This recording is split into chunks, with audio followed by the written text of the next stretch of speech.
Good evening, everyone. Off the Ropes, episode 22. Your boy Bret Swinney here, Mr. NetSN himself, alongside the Professor Matt Diggs, Brandon Ogden, and the newest member of Off the Ropes is Swaggy. What's going on, guys? I'm disappointed. I really thought we were going to open the show with adrenaline in my soul. I figure we pay our last respects to the tribal chief after his 1,316-day reign as the WWE, the last Universal Champion. As I kind of picked up on Raw, they've dropped the Universal part. So, but yeah, huge WrestleMania, guys. How's everybody?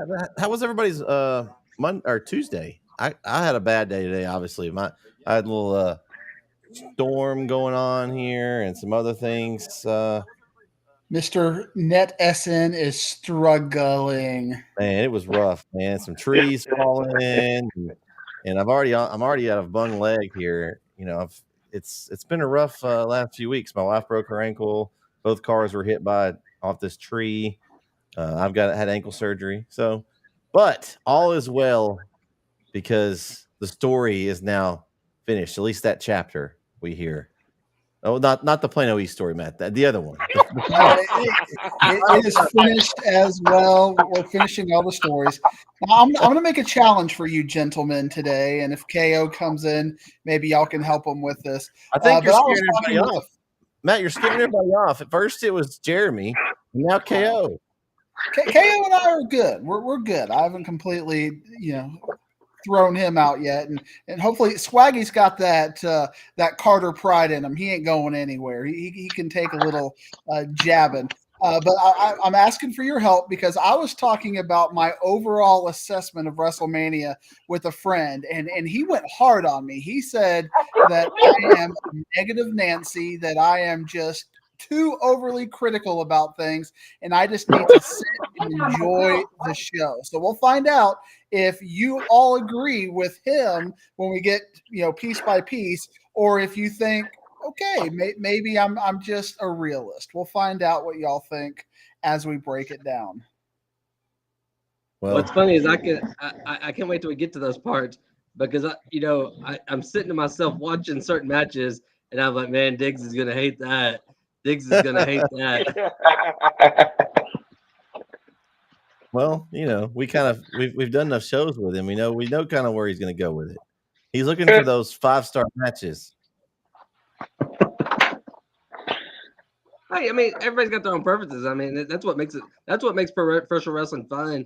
I mean, some people love WrestleMania, some people didn't. Some people like WWE, some people don't. Some people like all wrestling. Some people, gravitate. Some people.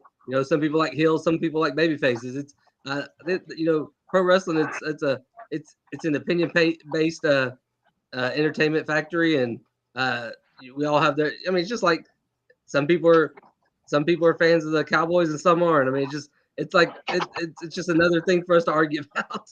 That's what makes it fun. That's what makes the show fun. We all have our own opinions. I have something to ask you guys of what you guys thought. The Stephanie McMahon appearance, a little bit surprising. She came out and opened night 2. I was kind of reading some things that they said on the call sheet. Actually, had Triple H coming out, and I thought that was interesting. Kind of like Endeavor's way of saying they support Stephanie because they're letting her go out, and I think for the first time, I can't remember the last time I saw her on TV. It's been a really long time. What'd you guys think about that? Personally, can y'all hear me? Yeah. I think last time I saw Stephanie was when Bray Wyatt died. When she was on stage with him. That's the last time I saw her, like, besides WrestleMania. But I think it was nice for her to open up. I think it was nice. I think it was a great thing to do. I was expecting to hear, "Here comes the money," but I didn't hear it. Well, maybe next time. Maybe next time, Swaggy. Maybe next time. And she came out. This is when we defer to Mr. Dirt Sheet Brandon because for me, her showing up, I need to know more about what her role is. Otherwise, it's just a WWE celebrity showing up to do that. Matt, it's him dangling a little bit of a carrot, like, hey, get a reaction, see what kind of reaction they get from her. I mean, she wasn't booed. I mean, it was a good reaction. So, maybe she comes back and does a little bit more here, as kind of just weaned her back in a little bit, I guess. I don't know. I don't have a problem with it, because honestly, anything that her dad did, that was on him. That shouldn't affect her. Even if some of these folks knew about some of the stuff that was going on, there was no way they had any power to do anything about it. Like, there was just no way. I mean, Vince had so much control. Obviously, he leaned his way back into the company after all this happened. He still found his way out. I thought it was kind of ironic that he signed the deal and then ended up getting kicked out of his own company because they were smarter than him. And that was something he would have done, right? I mean, that's what he kind of did to his dad, I believe, when he took over the company to begin with. So yeah, it's kind of like I guess getting his comeuppance, in other words. So I don't know. I don't know. Of course, we'll never know all the who knew what, but I honestly think it's a good move to get Stephanie back. I'm with Swaggy though. I wish Shane would come back too. I think that's one of the reasons why him and his dad didn't get along, was he knew a lot of that stuff going on. That's why he left originally, I believe. Yeah, it's crazy. Yeah, I don't know how with Diggs I became dirt sheet gags. I don't know if I've ever read a dirt sheet, and I don't think I've ever read one once. Maybe once or twice. Maybe read something Sean Ross Sapp put out or something, but it's not something I just like to sit and watch. But she came out with new music. I thought that was interesting, and also like she does, she doesn't have and they even, you noticed that. I don't know if you noticed that when they introduced her, she doesn't have a title anymore. She gave that up even before the TKO stuff, and then obviously when TKO they named their own in board and stuff, so she doesn't even have a title. So I don't know. It may just be a one-off. I mean, it's WrestleMania. We'll see. We'll see. Yeah, I guess like Dig said, we don't have enough information to go off of, but it was cool to see her. Yeah. I just want to say real quick, something off the subject. I've been wanting to say this for like last week, but I get a chance to. For years on Twitter, I've read an article called "The Dump." He know who I'm talking to on here, and I just always thought that was like so fun to read. I used to always just laugh and laugh about it, and it's an honor to actually be in your presence, Diggs. So wow. I just have to say that, man. He's acknowledging. Swaggy just put me over big. I mean, that's he's acknowledging like the Triple H. He's acknowledging you. Hey, I've been a big Diggs fan for as long as I remember on Twitter. It just honoring. I even go to games with him, and I'd be like, "Wow, that's the dude that be on Twitter with the dump." So it's overwhelming. So I was have to want to tell you that, Matt. So I got it out my. After about 3 shows, he'll bury you on here and argue with you, and you won't like him. No. He's going to turn on him. He'll team up with Jereme. Steel chair on he'll turn heel on you real quick, Swaggy, and you'll be getting hit with a chair like Seth Rollins got hit tonight. Hey, wait till we get to talking about an AEW card, and then it really gets intense. Oh man! But Swaggy, you carry on, bro. I just want to say that. Swaggy, are you an AEW guy too? I am. I'm an MJF. I'm a big MJF fan. Yeah. Well, we won't see him for a while, but yeah. Hey, was it Jereme that said MJF was going to show up Sunday night? I thought he was too. That was his wild prediction. So I don't know. I thought he was too.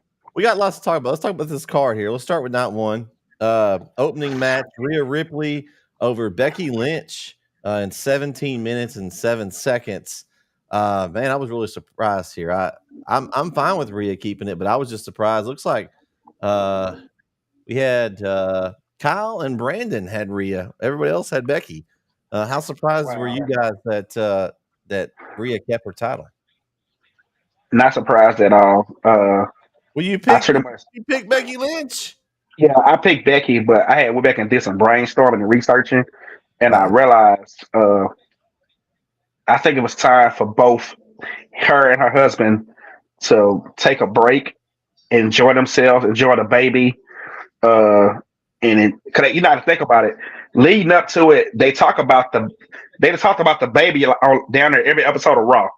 you're a mother, you're a mother, you're a mother, you're a mother. And I think that was hints right there of saying they're gonna let her go be a mother as long as Seth gonna be a father for a while. So I kind of saw it come at the end during that match. I was like, you know what? Becky's about to lose. Seth about to lose. They're about to go off. So yeah, I saw it. And I knew when they started making excuses about her strep throat and how sick she was. I was like, oh, she ain't winning this Yeah, one they said she had if 102 they're fever. already playing. They said she had 102 fever that day. That's insane. Yeah, Like, and she went out there and still, if they hadn't have said that, I wouldn't have known it. So that's props to Becky Lynch there. I thought the match was good though. I mean, overall the give me stars, Bret, because you keep saying good. What does good mean to you? Because it wasn't a 5-star match. I think I liked the match. I think it was 3.5, 4-star match. I think it was solid. I enjoyed it. I was entertained. I mean, there were some things that were kind of a little bit for not one. I didn't have any matches that I really just didn't like terrible, but there were some that were maybe a bathroom break match, as our man KO would say. But I thought this match was really good. Both women were really, really intense. It was back and forth. I loved it. I got looking through this. Somebody was like that the electric chair spot was really good. And I was kind of looking through some of the people that were talking about it. I liked it. I think it's interesting that Rhea all of a sudden has long hair. I guess she got extensions or something. Maybe she's been growing it out, but I noticed her hair was really, really long, and so I think maybe the Judgment Day angle that we kind of thought may happen. Maybe they keep them together longer and they get stronger at this point. So we'll see. But no, I'm fine with it. I like Rhea as a champion. I just thought maybe that would be her time to relinquish it. But it makes sense. Like you said, that Seth Rollins took a beating. I mean, he took the biggest beating of any wrestler on the show. I mean, he got beat up every match. He lost both matches. And he came out and tried to help another match and got beat up again. I mean, poor guy needs a break. Yeah. What's crazy is he's only taking off 4 weeks. I thought it would be a lot longer than that. I thought he'd be out close to SummerSlam. He's only taking 4 weeks. I don't know about Becky, how long hers is going to be, but I expected, like I said, I picked Rhea because I just didn't think it was time to take it off of Rhea. And I didn't think Becky needed it right now. Becky's hot no matter what. And I just didn't think it was the right time to take it off of Rhea. And there was just no reason to right now. And I didn't think it was the right moment or the right opponent. Not that Becky doesn't make a good champion, just the timing wasn't right there. But they put on a good match. A lot of submissions, and Becky's finisher is a submission, but Rhea was getting into the submission game a lot in that match. A lot of, then they were countering and getting to the ropes and pulling away from the ropes. And it was a really good technical match outside of what they normally do. So it was we got a good question here too. That's something we could talk about is Crisis 1 as to will dethrone Rhea, and that's a good question. I would like to say Jade, but I don't know. We'll see. Jade's on SmackDown currently. Well, you have to have a draft. They announced last night the draft is coming up. I think April 26th for SmackDown and April 29th for Raw. So is when they'll start it. We have a draft show, guys. Should have Well, we could maybe kind of throw it in with our Dynasty review show because Dynasty's at the 21st. So, there's your answer. He thinks Jade. I don't know, but Jade's still real. The one problem with Jade is when Jade comes out, she's a star, but she's so green right now. I'll tell you who it is, Brandon. Who it is? It's gonna be. It's Tiffy time, Brandon. No, it's Liv Morgan. Well, she attacked her. Liv Morgan. Tiffy time, Matt. Do you know Tiffy? That you know what time it's Tiffy time, man? I hear it's Tiffy time, but I think we're going to start getting into my negativity on this because I'm going to take the under on your opinion. You gave it 3.5, 4 stars. I'd give it 2.5, 3. And again, strep throat. I can't imagine wrestling with strep throat. So I mean that just all respect to her for even putting on a 1-star match with strep throat, because I can handle a lot of illnesses, but if I have a sore throat, that's my ender right there. Yeah. But these two have the ability to put on 4 and 5-star matches, and this is what WrestleMania is supposed to be. We're supposed to get your 4 and 5-star match right here, and they didn't give it to me, and so I come across disappointed, Professor. because I know what you got to give them the break. They were 102 with strep throat. You just said you couldn't do that. You got to give them a little bump. For the I can't. But when's the last time Rhea Ripley's had a good match? And she's a great wrestler. I thought this When's was the a last good time match. she's had a good match? I thought it was Last year. I mean, I thought this was a good match. Good match. I want a 4-star or above if I'm going to call it a good match. I say, a 5-star, 4.5. I don't know. 5 I gotta great. see your. I gotta This see is your. not a match we're going to be talking about. You need to email me like a Google Doc of your star. How you get your star rating. Will you be talking about this match in 2 months? No. You're not going to have anything you're going to remember about this match in 2 months. Not at all. It's just a match. You could have put it on Raw, and it would have been just the same. Yeah. I could do you one better, Matt. I don't remember this match after night 1. I mean after it was over with. I moved on. Yeah. Just keeping it real. That match did not. That match did not excite me.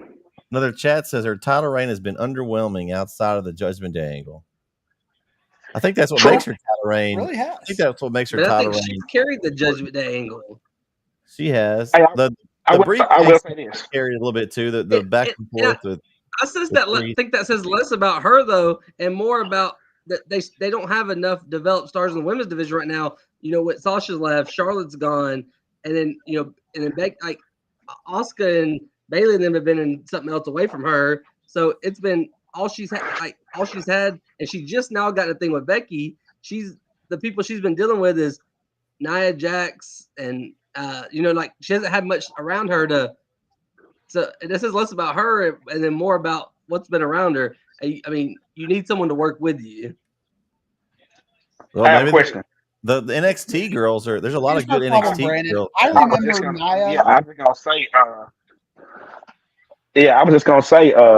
What about Roxanne Perez? She had a pretty good showing last night. Is it time for her to come up? Maybe the draft will bring her up. I think, and I don't watch NXT a whole lot. Brandon, you watch it some I believe, but the women's division is really good right now in NXT. From what I've I watch it once in a while. They've got a lot of good stars, and maybe that's where they need to go, and maybe get some of them against Rhea, because I think Raw, as far as the women's division, is a lot weaker than SmackDown.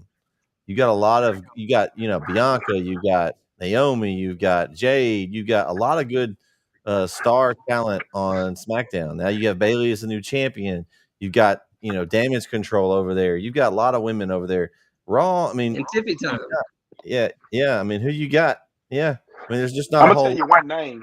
I'm gonna tell you one name on Raw that is really, really disappointing me. I don't know if they working or using her right. I don't know, but when she first got there, I thought she was gonna be a badass and a powerhouse. Now she's a lackey, and that's Zoe Stark. I thought Zoe was gonna be the next big thing. She's just a lackey to Shayna Baszler. So I wish they take Zoe and do something with Zoe, because she got the physique, she got the charisma, she got everything. So I hope they take her and do something with her, because she has the it factor. And like I said, when she first got there, she was just great. And then she got with Trish Stratus, and then she went down. Then she was Shayna, she went down. So I hope they give Zoe a really good push, because I think Zoe has that factor to be a champion. Yeah, I knew you were going to say Zoe. I've never been a big Zoe person.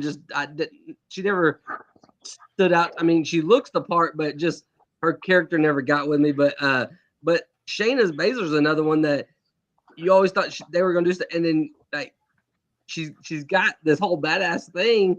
I mean, she can, but they don't use it enough. Well, and they don't have a lot of different characters with the women. Like, okay, Shayna Baszler's a badass. It's like Zoe Stark, Rhea Ripley's kind of that same. Like they're all the same character. They don't have any differential between. That's why I think, and I don't mean to keep harping on this, but I really think Tiffany Stratton she's got it. She's got the gymnastics background. She's great in the ring. Her character is different. I've mentioned this before. She's kind of like the LA Knight of the women's division. Like the fans love her, hate her. They love her, or even though she's a heel or whoever, they cheer for her. They like. She's got that charisma, something just different, And so I think that's part of the reason why they're all the same character. Like they don't have any differentiation between them. Like Nia Jax is just a mean, beat you up. Like they don't have any character development for any of those girls. I think that's really what the problem is. I mean, I don't know, Matt. What do you think? I feel like y'all are coming around to my way of thinking here. Now y'all are just crapping on the product like I am. And I'm going to take my steel chair to Brandon because one of the better matches I've seen in the last month, which I remember, was Becky Lynch versus Nia Jax when they went that last woman standing and they had spots. And that was a better WrestleMania match than what we got out here. I didn't say that wasn't a good match. That was a good match, but Nia doesn't that's do a what lot of great WrestleMania is stuff. supposed to be, Brandon. That's what WrestleMania is supposed to be. But they didn't even set it up to be a good match, even if she wasn't sick.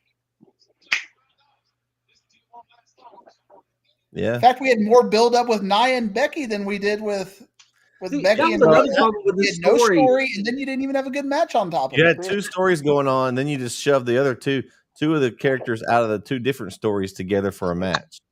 Yeah, that was the big problem with this too, because the story, because there was really not much of a story with Becky and Rhea. It's just like Becky's all it like, was hey, Becky won the. I want to challenge. Elimination. I want to challenge you for the title. I'm going to challenge you. Well, she won the Elimination Chamber, but Elimination Chamber when everybody knew she was going to win. Basically, I mean, it was like pretty much. But they never spent time on their story. They did so much with Rhea and Nia's story, and then Liv Morgan's story, and that was So they never told a story with it. And now it looks like Liv Morgan's going to be Rhea's next opponent, just from Raw. Hey, so. I got one more question for this real quick. With the final boss being a board member, do you think he stick his cousin, the championship, on his cousin at some point?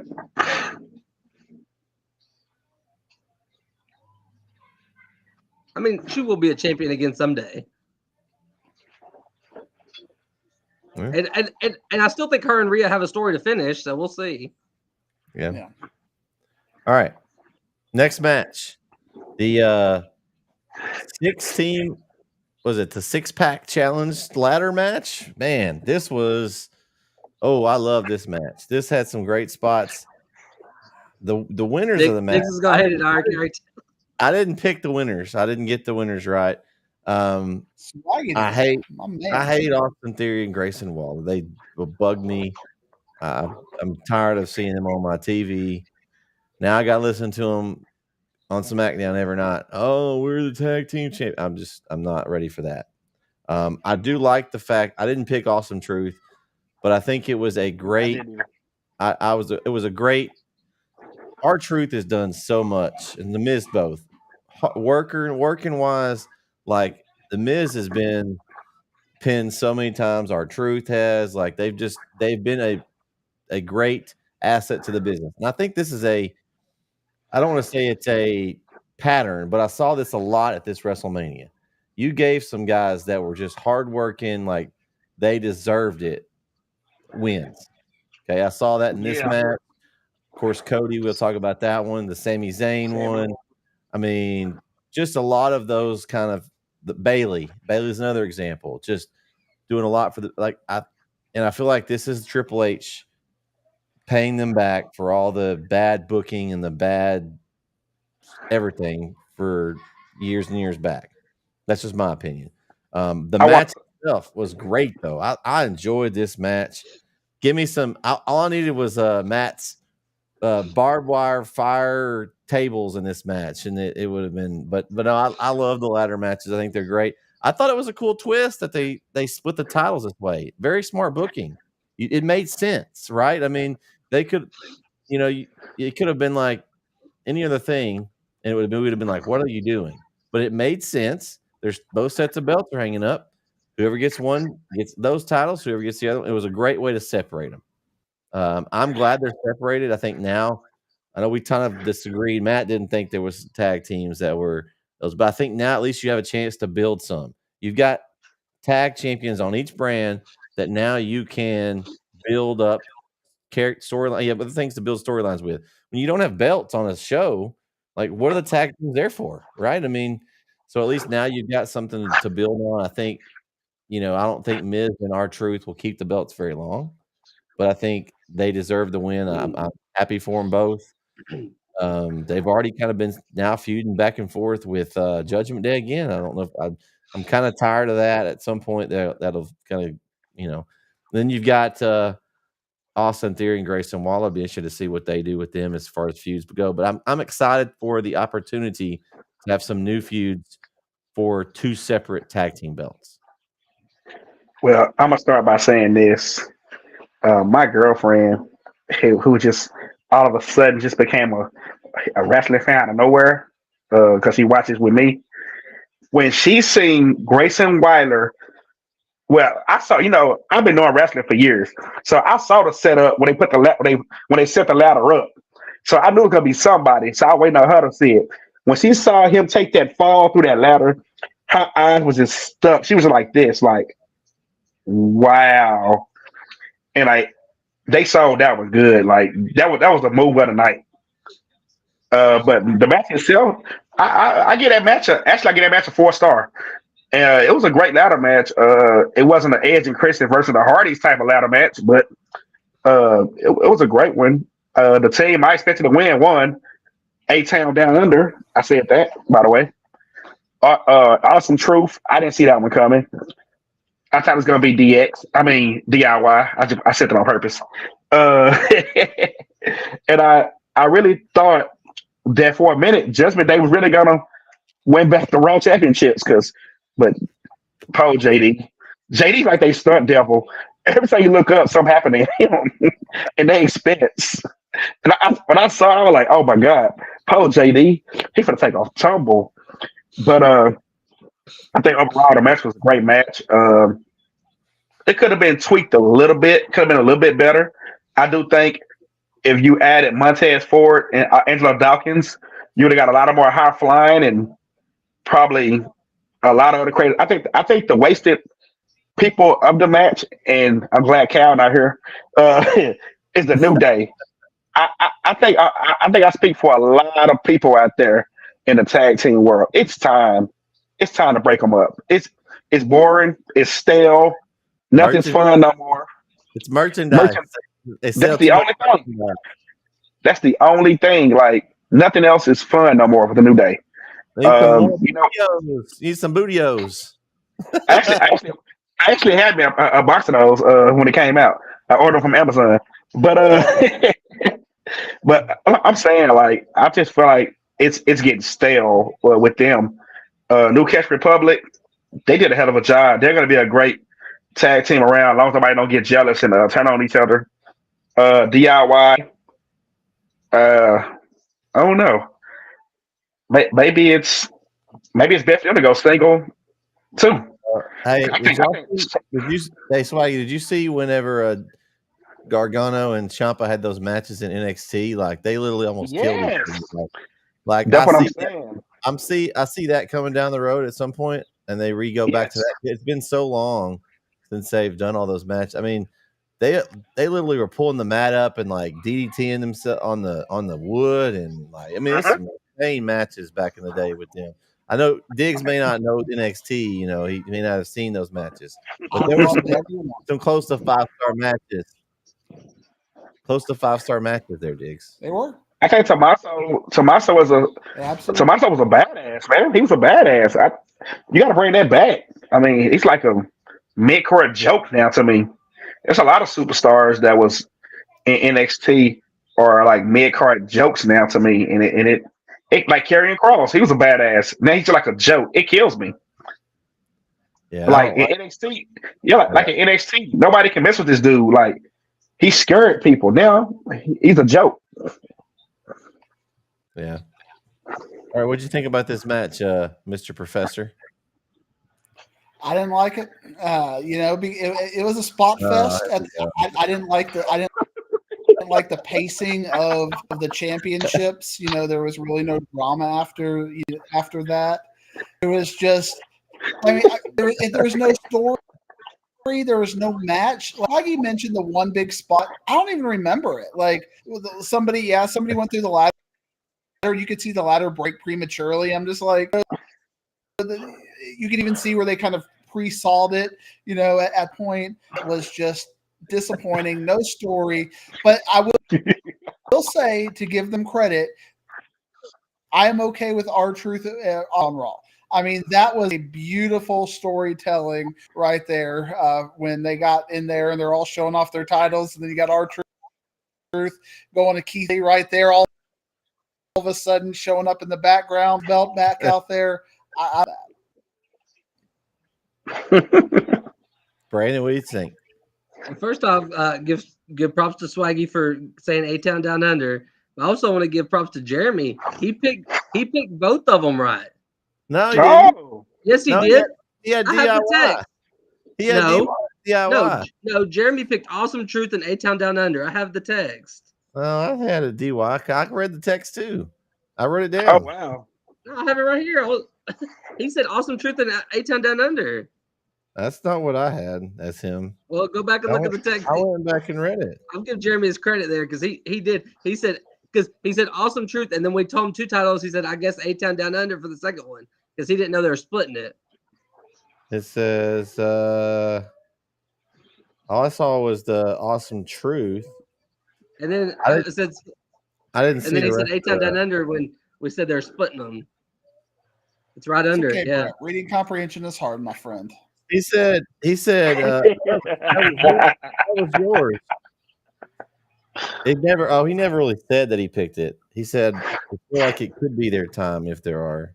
I read it as he picked Awesome Truth. A-Town Down Under. That stood out to me. I was like, that's I know what I impressive to did. pick both. I know what I did is I went down here and your pick was right below it, and I think I said DIY. Yeah, I said DIY. I was wrong. I was totally wrong. Since he got that one, he 3-way tied you and Kyle. Y'all had 10 correct. So. Yeah, I had both wrong, but I was glad I was wrong. I thought it was. But if he would show up on a show, then he could defend himself. You know, but since Jereme has gone MIA from the shows here lately, he can't tell us definitively what he chose. I'm sure he could tell us. But back to the match, I thought it was a fun match. R-Truth, the national treasure. I thought it was hilarious how he was outside of the ring, waiting to be tagged in. Did the moves from his childhood hero John Cena, and then that he used to watch on Saturday mornings. He says, and then his Finn Balor. That's younger than him, right? Yeah. I was just gonna say that. I know. We all know that, but hey, we gotta sell the bet. And then he pinned Finn Balor in a ladder match, and then they got DIY DX to do the sweet chin music and the pedigree. And, they did. But talk about New Catch Republic. Swaggy was talking about them. Tyler Bate did some. He had the one where he had Finn on the ladder above him, spinning him with there's some, and then Gargano had some really good spots. It wasn't a great match for DIY, but Gargano had some good spots. But I was getting annoyed there for a second. A-Town Down Under won the SmackDown, and then I thought they were about to go up and grab the others, and I was like, please don't tell me they're gonna split it and still this was all for nothing. That really would have ruined the match for me. But then when Awesome Truth won, it was a great moment. I thought it was a good match. Like I said, Dig still has to send me a Google Doc for star ratings because I don't know what, but I still wouldn't say, I don't know how many stars it was, but I thought it was a good match. I enjoyed it. And that's all that matters to me. Do I enjoy the match? Do I think it was good? And I thought it was entertaining. I didn't want to get up and turn the channel or nothing. So it made a lot of sense. You split the titles this way. You have a lot of cool spots. You get a lot of guys on the card.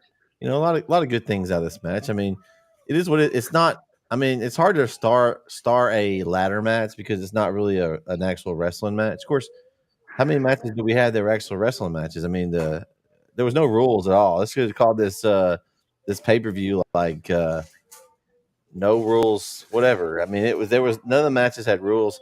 As long as the Rock's around, I guess the referee's never going to call anything against him. I mean, he's got the referee on his payroll now. So there was actually 2 bloodline rule matches. We'll get into that one here. So, but I mean, as far as entertainment, I'm with Brandon. I if it entertains me and I don't want to go to the bathroom or change the channel, I want to stay watching. That's what I want. And I don't think you have to have storylines all the time for these kind of matches. Like, just give me some good wrestling with some good spots. But with the R-Truth stuff, you do have a storyline. Like he's a story in itself. That's what. Right. Well, that is not like, but nobody in the match he had a storyline with really. So, but after the match, they did a good job of. Well, yeah, I guess a little bit. They've been going back and forth, but I mean, it wasn't the interaction afterwards was what I enjoyed more than the interaction in the match, really. Yeah, I get that. So. All right. Next match was the match that kind of changed on us last minute. We were all really excited about this match. I know Matt was. Rey Mysterio and Andrade defeat Santos Escobar and Dominic Mysterio. And we all missed this match. Brandon, we should have stayed with our guns. We had this one correct. You would have won the overall picks, Brandon, if we hadn't changed. No, I was never picking Ray. Yeah, you did. You originally, I have it down. Like me and you, we both picked first, and we picked Ray. And then someone said something, and then you changed your mind, and then I finally caved. I'm sorry, Brandon. But I almost changed back. I almost changed back Saturday when I heard it. Because I had it marked out because you had this, and then we got our minds changed. So we all changed back when I heard Andrade was taking, but then I'm gonna be Debbie Downer with Matt on this one. I wasn't excited for the match, and then Andrade coming in, I was like, oh well, it's better than Dragon Lee, but I was like, okay, we're getting some kind of turn. Either Carlito's turning on Ray because I felt like Carlito turned on Dragon Lee, and then Carlito's Matt because Carlito thought he was going to step in, and then Andrade takes I was like either Carlito's turning or Andrade's turning. And we get no turns. There's not a good match. Hey, we got some new Lucha Libres, Brandon. We got some new ones. Yeah, Jason Kelsey. We expected to see Jason Kelsey. We saw the East Texas guy that Diggs is from Houston. Lane Johnson. Yeah, he's from East Texas, but Diggs probably thinks he's from Houston. And there we go. No, he's going to claim for DFW. If it's a good place, it's DFW. Where do you think Groveton's located? What region is it? Groveton's East. Okay, I'm glad you agree. I thought you might call it Houston or College Station or something. But I would say Silsbee's Houston area. No, Silsbee's like Golden Triangle, isn't it? Silsbee Beaumont. Yeah, Golden Triangle ain't real either. Silsbee 409 Beaumont. Yeah, Golden Triangle. Yeah. Mm-hmm. Yeah, but that ain't real. They don't. It's like Texoma. That ain't real. You can't call that. I just like if I ask you what's your top 5, 6A teams, you can't answer me. We don't. We're done. That's easy. Is Plano East one of those? Oh wait, no, they're not good at football. My bad. I can say Brandon's lucky I let Tyler Legacy stay in. But anyway, it was an awful match, but it was cool to see Jason Kelsey and Lane Johnson. I don't know. I don't understand.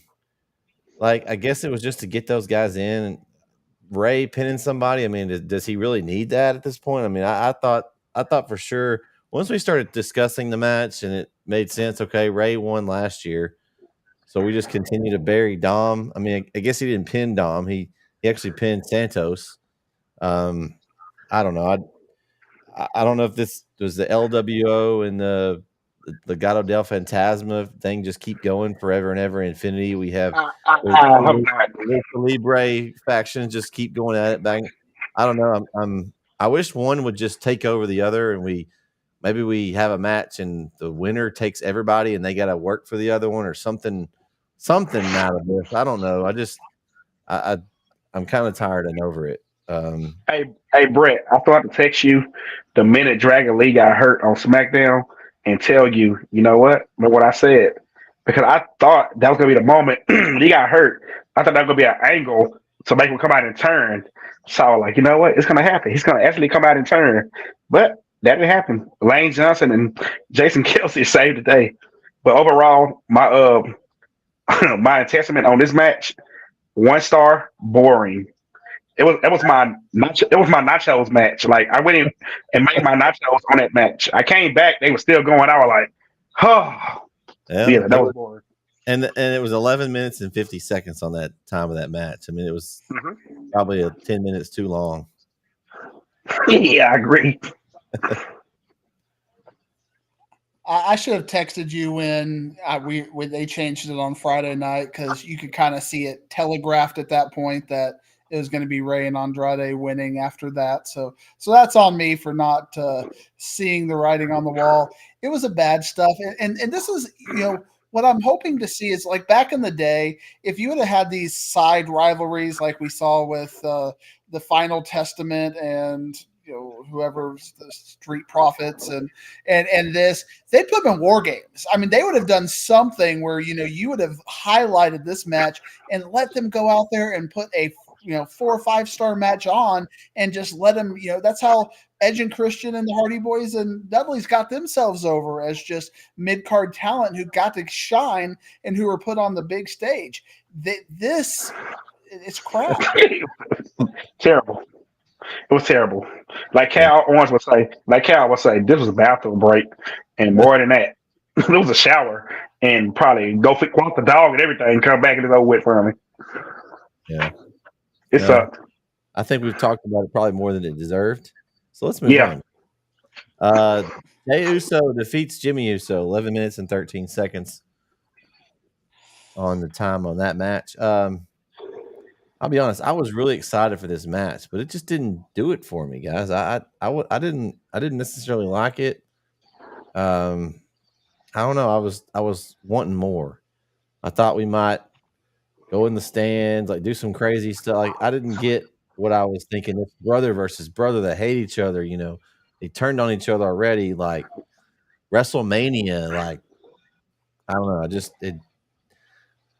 We all knew Jimmy was going to be like, "Oh, please, I'm let's be friends now." That was so. Why would you fall for that after everything that he's done to you? Just that didn't make sense at all. Jay gets the win, but obviously this is going to continue, and they kind of try to interrupt another match later and went at it again. That was actually, I enjoyed the spot off the stage later in WrestleMania more than I did the entire match. I'm just saying. So that's I guess I'm a diggy downer on this match. I'm gonna call that a diggy downer. So far, y'all are almost all agreeing with me, and I hope I can explain this, how it's in my brain. But you even went back to talking about Tommaso Ciampa and his really good matches at NXT. It's like you can write a main event match, like the way they wrote those NXT matches, the way Jay versus Roman was written in the production value, and they were fantastic. And this match was not written like that. If it was written and produced like that, it could have been a really, really good match with that.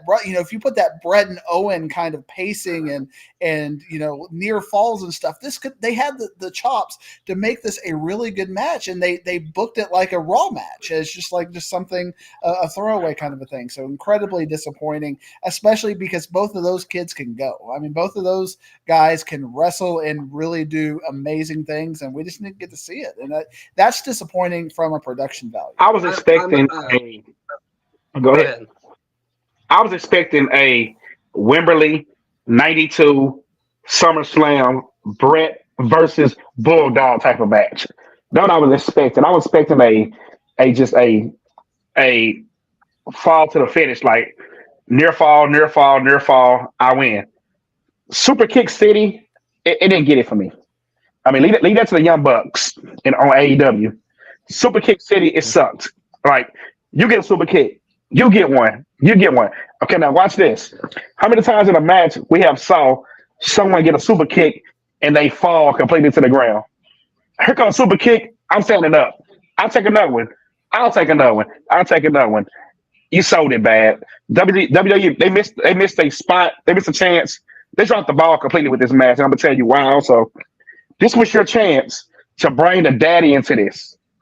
You bring Rikishi into this. You could have debuted the other son. Is it what's his name? I forgot his name. Jacob, Jacob. You could have debuted him Or to join is it somebody's side. Yes, this was your chance to build this storyline better. Like all this hype.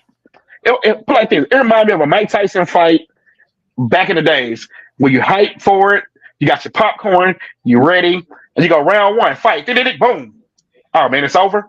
That's how I felt about that match. Like I was like 1, 2, 3, that's it. Sucked.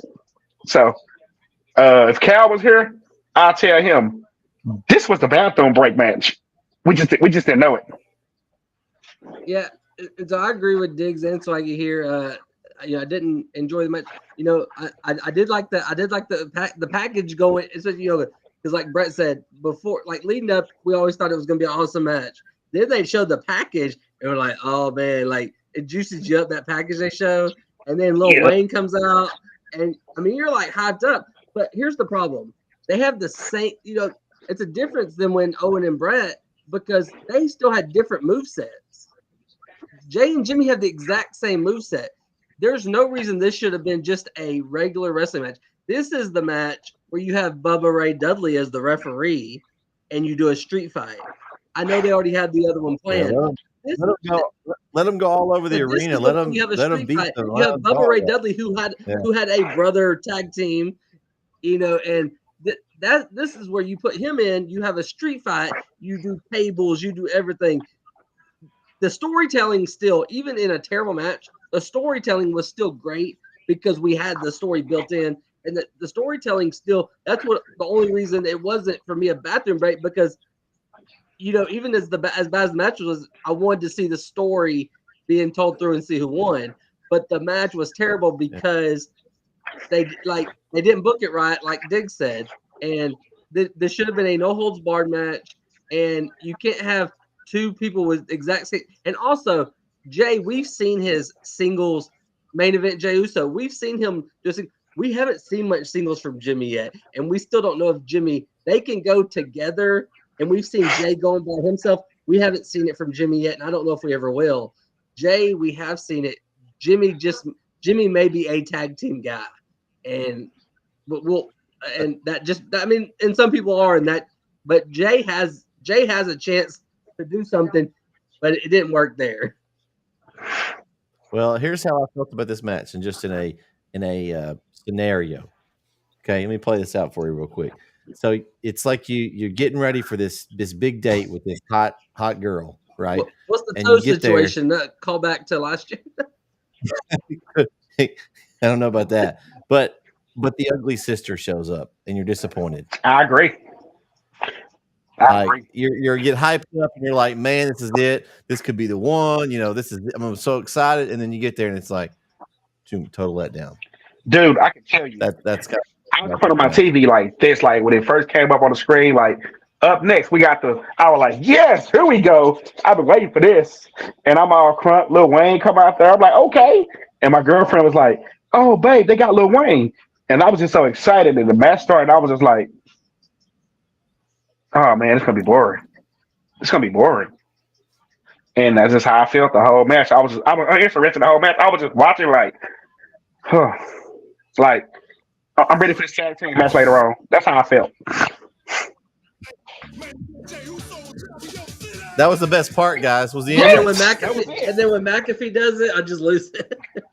I love McAfee. I love McAfee.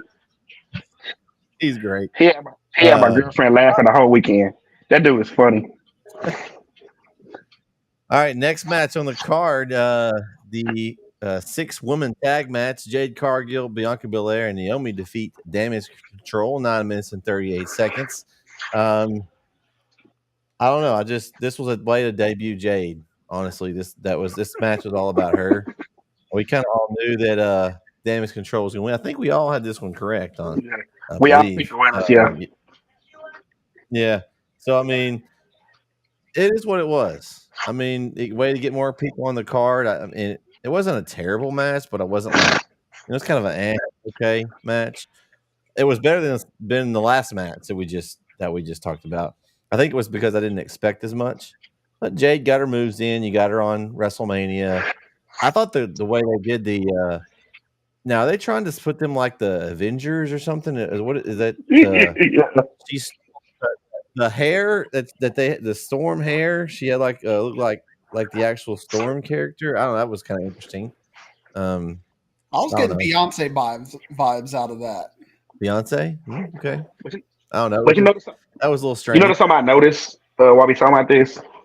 I've noticed everyone that came back to WWE was a part of WrestleMania, including like Naomi. So I'm starting to think that was part of the contract rules when everybody signed back, like Naomi, Andrade, who else? It was somebody else signed back. I think everybody signed back or signed like, okay, you will be a part of this year's WrestleMania because that match absolutely sucked, and it sucked bad. It was terrible. Oh, Matt's agreeing with It was terrible. I was uninterested. Like, this is what I did. I can't find it. Well, I grabbed my PlayStation Portal. I turned my game on, and I played my game while that match was on. And when it finished, I turned my game off. That match sucked. It sucked bad. Like you said, Bret, it was just to get Jade out there. That was it. And I think Cal said it best last week. Paul Bianca.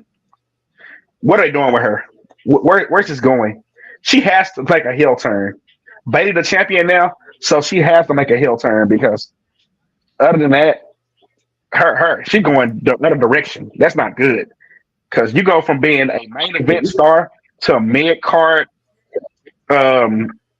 lackey to Jade Cargill being the feature. I mean, yeah. Maybe you think. How about this? How about this, Swaggy? How about everybody's talking about Jade. She finally gets jealous. Say, hey, I'm the original, and she turns on Jade, and we get a Jade versus Bianca match. I sign me up for that. I love it. Sign me up for that. Like I said, you have to you gotta make a heel turn. Somebody gotta make a heel turn because it's other than that, it sucked. That match sucked. I'm sorry, it sucked. The good thing about this match, it was only 8 minutes long. Bret had like 9 something. Everything I saw said like 8:03 because I saw people complaining that wasn't longer. I was like, it was long enough. 9:38. Yeah. 9:38 is what I have here. But, you know, all I could think about during this match, Wingstop, because they kept showing they had it all over the place, and we hadn't talked about that yet. But this was the first TKO Premium Live event. We saw a lot more advertisements than they were on the LED boards. They had the Prime Hydration Station. They had the Dude Wipes poles. They had everything. And so, all right. But the other thing we're talking about Bianca. The only thing I remember from her in this match is the one time she hit Asuka, and you could hit with her hair. And you could hear that. I think I'd actually started to fall asleep, and then I heard that, and I woke back up, and then I saw Wingstop again. Oh! All right, Diggs. How bad was it? Diggs? Go ahead and tell us. It's hilarious that y'all are basically all agreeing with me. I mean, we're basically we're down to the last 2 matches, and within one star, y'all all agreed with me. WrestleMania is a 2-night event, Diggs. It is a 2-night event, but at the end of the day, you could remember on some of the really good WrestleManias, Randy Savage and Ricky the Dragon Steamboat is where Jimmy and Jay were back then. I mean, there are memorable undercard matches in a lot of other WrestleManias if you let them go. And it was either you or KO who was excited about this match because of the wrestling quality you were expecting to get out of this. Let these kids go and let's watch it. And we don't get I thought it'd be a little more entertaining, but I knew there was no story. I wasn't excited about the match. I did think that the wrestling would be a little better than it was. I thought we'd get a little more action, but it was bland. So, but no story, not a good match, just another disappointment. So, but after this.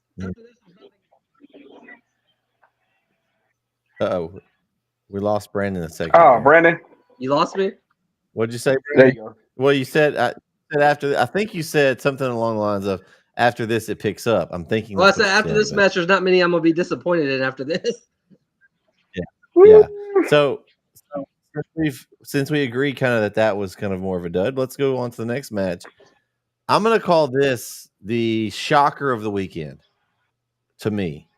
They put Sami Zayn over on Gunther. 666-day reign is over. Sami defeats Gunther in 15 minutes and 40 seconds to win the Intercontinental Championship. Now, I think Diggs I know how Diggs thinks. There may have been too much unbelievability in this match for Mr. For Diggs. Is that am I correct there, Matt? I know there was a lot of like Sammy took like 18 things and he was still ticking and he could. I don't know. There was a lot. I just knew he wasn't going to win because he kept taking shot after shot after shot after shot, and but man, that brain buster on the top buckle to kind of finish him off before the liver kick. That was nasty. Yeah, It was, and to me that saved it, because when you can pull out something like that is just something he hasn't seen yet, it made it all make sense at that point, and KO's got that kind of skill set where he can do something crazy every once a year, and all of a sudden you're like, okay, I see you, KO, and so I was okay with it. And I thought it was a good match, so I have no problem. I was surprised. I agree. It was the shocker, but it was booked in a way where I believed it. So.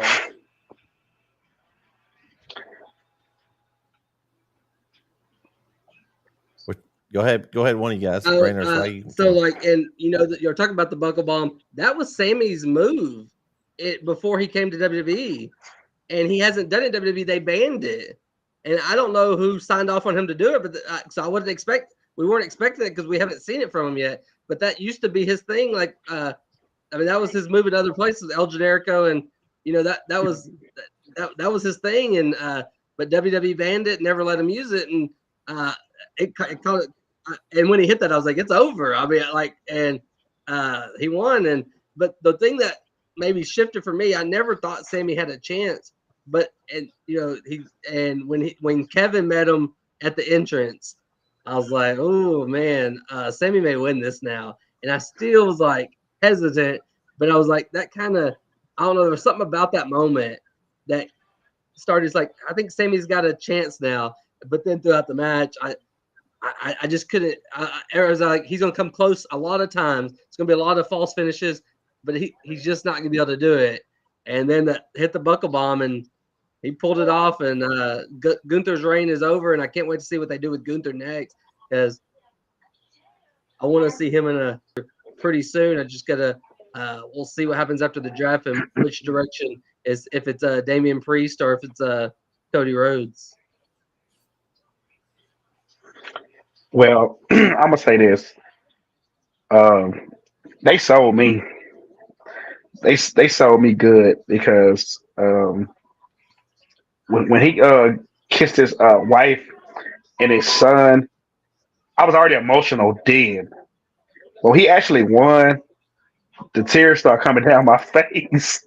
I'm not gonna say it for a lot of you guys, because I was just like I said, they sold. It's an act, but like I said, they sold me on the story of him being the underdog, and I was just like, he actually beats this guy. But I think overall the match was great. I got it rated as my second best match of the night. Besides the main event, I think it was the best second best match on Saturday night. I'm looking forward to that match also, but I was also looking forward to seeing Chad Gable turn heel and cause him the match, which I'm glad it didn't happen. But I do see it coming down the line. But I'm glad that Sammy won. It was emotional. I felt just so happy for him. It was just a lot of joy for him. So yeah.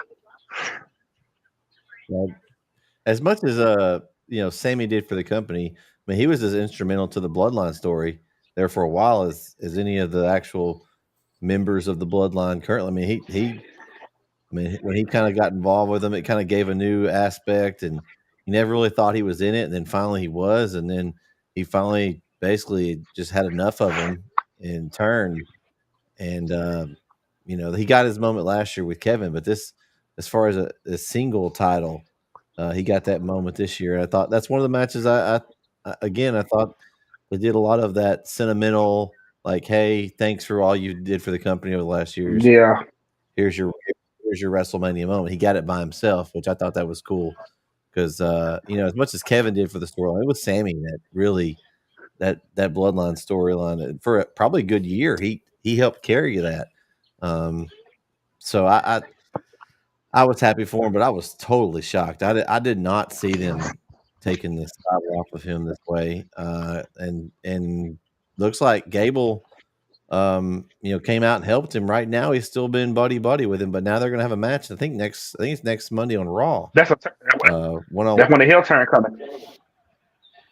1-on-1. Well, I mean they're fighting, so I mean maybe he loses and then he gets mad again and turns on him for real. I don't know. We'll see, I guess. But yeah, I was surprised, but I'm okay with it because, like we've talked about, eventually that Gunther had outgrown that title. He needs to go. He needs to go for one of the bigger belts, and now you've got somebody to throw up against Cody Rhodes or Damian Priest. Now we'll see where they go.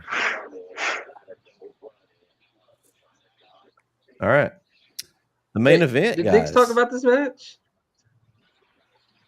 Yeah, I like it. Okay, I never heard you say that. I did. Like I talked about, it was believable. We got onto the buckle bombs. Oh, yeah. See, when I'm nice, I'm very forgettable. I guess he's not used to you saying nice. I forgot. I heard you. I forgot your opinion of the match. Okay. Yeah. It was the first one to talk about it. I know. I followed him up. So.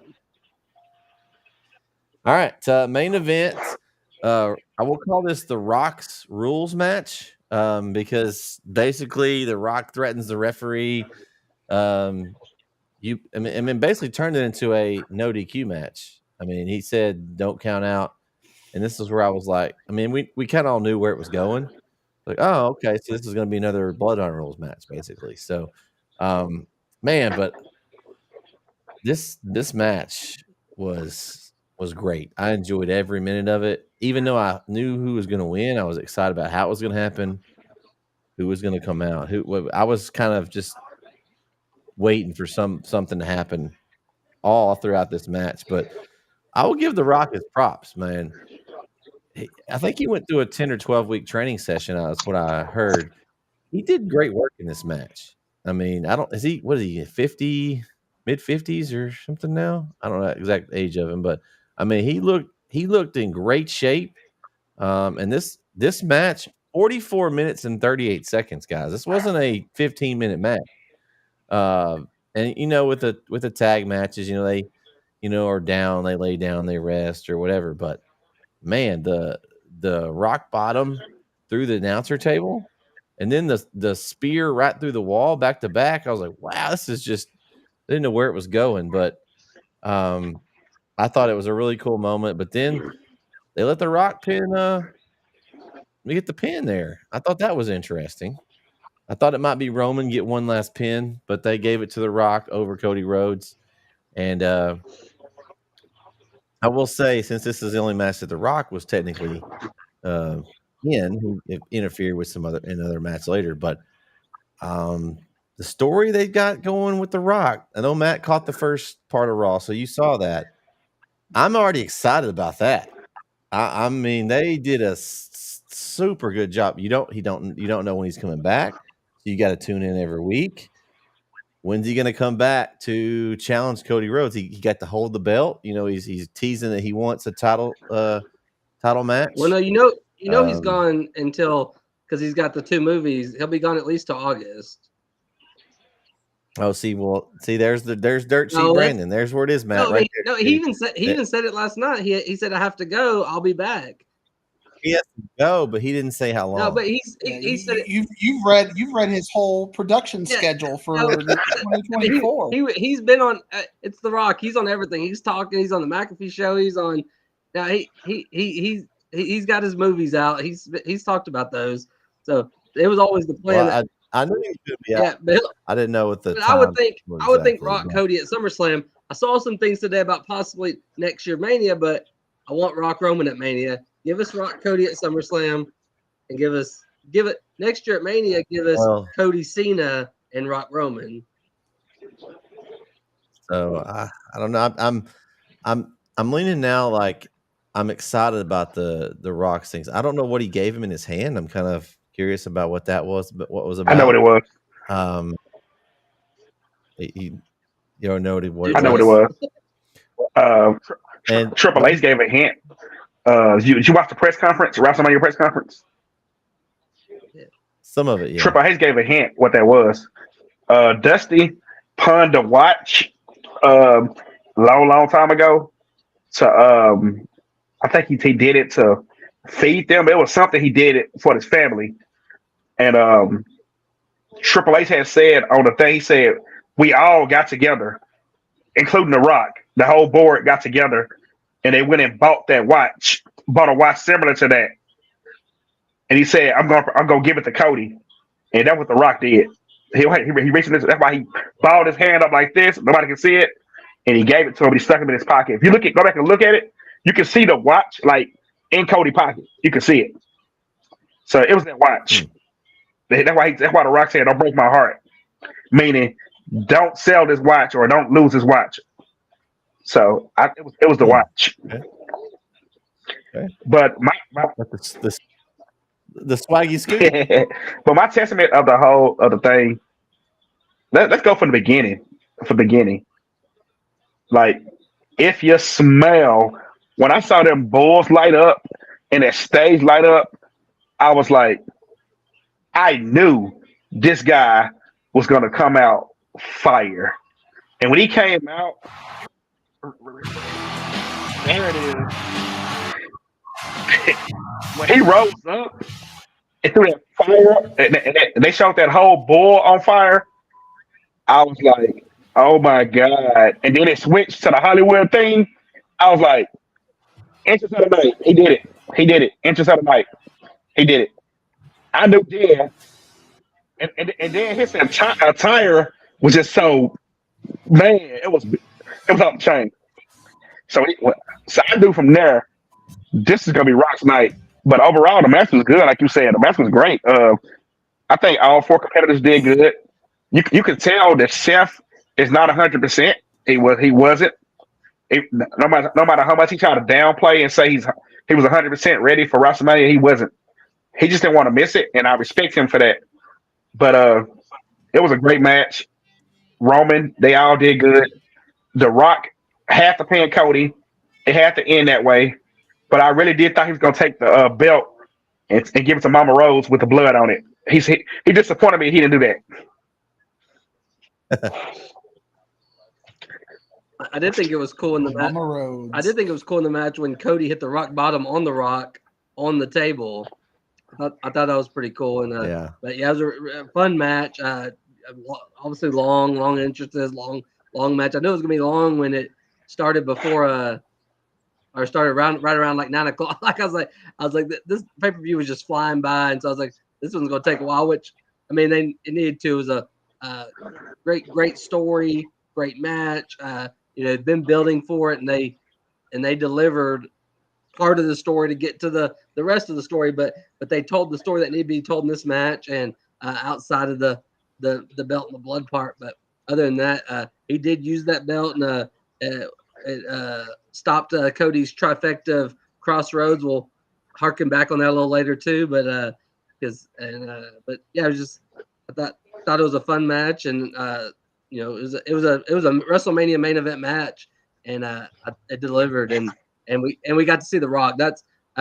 We're all around that same age range. We grew up watching wrestling, in that time, and we all probably geeked out. Because they said something funny. You know who the Rock's last match was against? Did y'all hear that? Who the Rock's last match was against? Yes. Like, yeah. I don't even remember that, but yes. So yeah, it was cool to see The Rock back in the ring, and it looks like we're gonna get it again. But this was the introduction back, and he looked great. Man, it was. I like the way they built the storyline here, and then they used it to springboard into the main event the next night, and they finished one story, but now they're starting another one already. They've spun it out. They've got something else built that's ready to go. They didn't even talk about Roman Reigns, what he's going to do. They've got the other brother or cousin that's coming in. They've got something more they can do with the bloodline. I feel like maybe Paul Heyman, maybe they kind of start their own away. Romans goes away. I've heard maybe he comes back as a face once he comes back. I mean, there's so many things they can do with this. Like maybe The Rock says, "Oh, you lost the title. You're no longer head of the table anymore."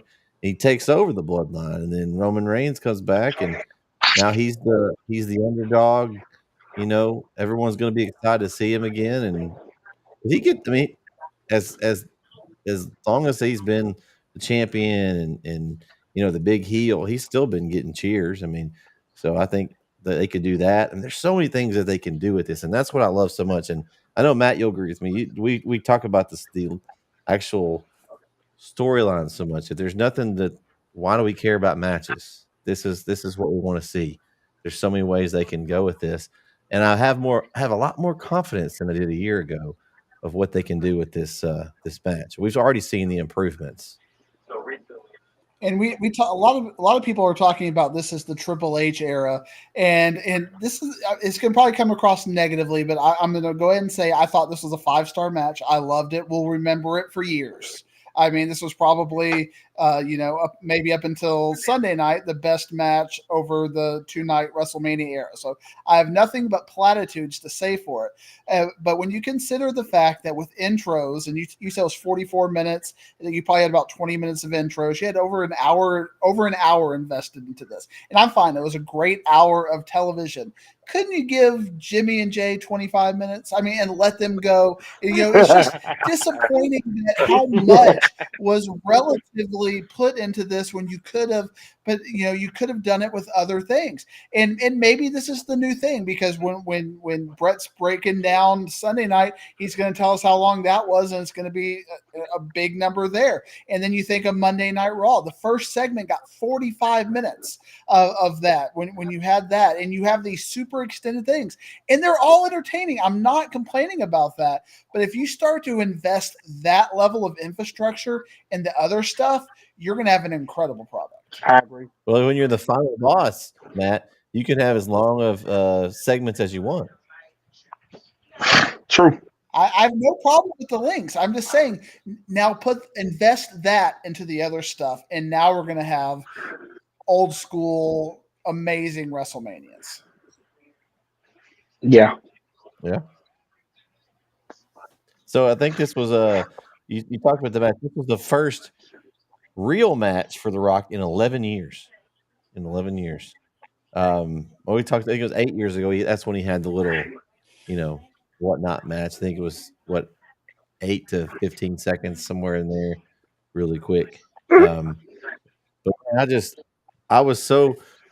I got through with this match, guys, and I was like, oh, I gotta wait till tomorrow for the rest.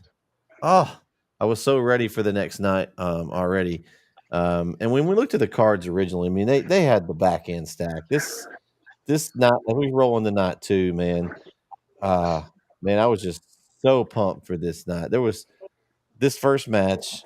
I want to stop you, Bret, for just a second, because since we're going sequential and stuff, I at least want to share, and I don't know if you three have an opinion on this. I watched the pre-shows, and I was thoroughly entertained by the pre-shows. Yeah. I was really, and the fact that you had Cole and McAfee from that first hour, it really got me hyped for wrestling. Both nights, I was really. I enjoyed CM Punk on the pre-show. They did a good job of utilizing. Yeah, Big E. Is Big E? I mean, hopefully he'll get cleared soon to come back. I mean, I'd love to. Rosenberg, all them. Yeah, they did a good job. So I thought, they actually had, which is new. I'll tell you if this is new. They had Michael Cole and Pat McAfee in the pre-show for the first hour, and then they transitioned and had it. Is that new? That's not normal, right?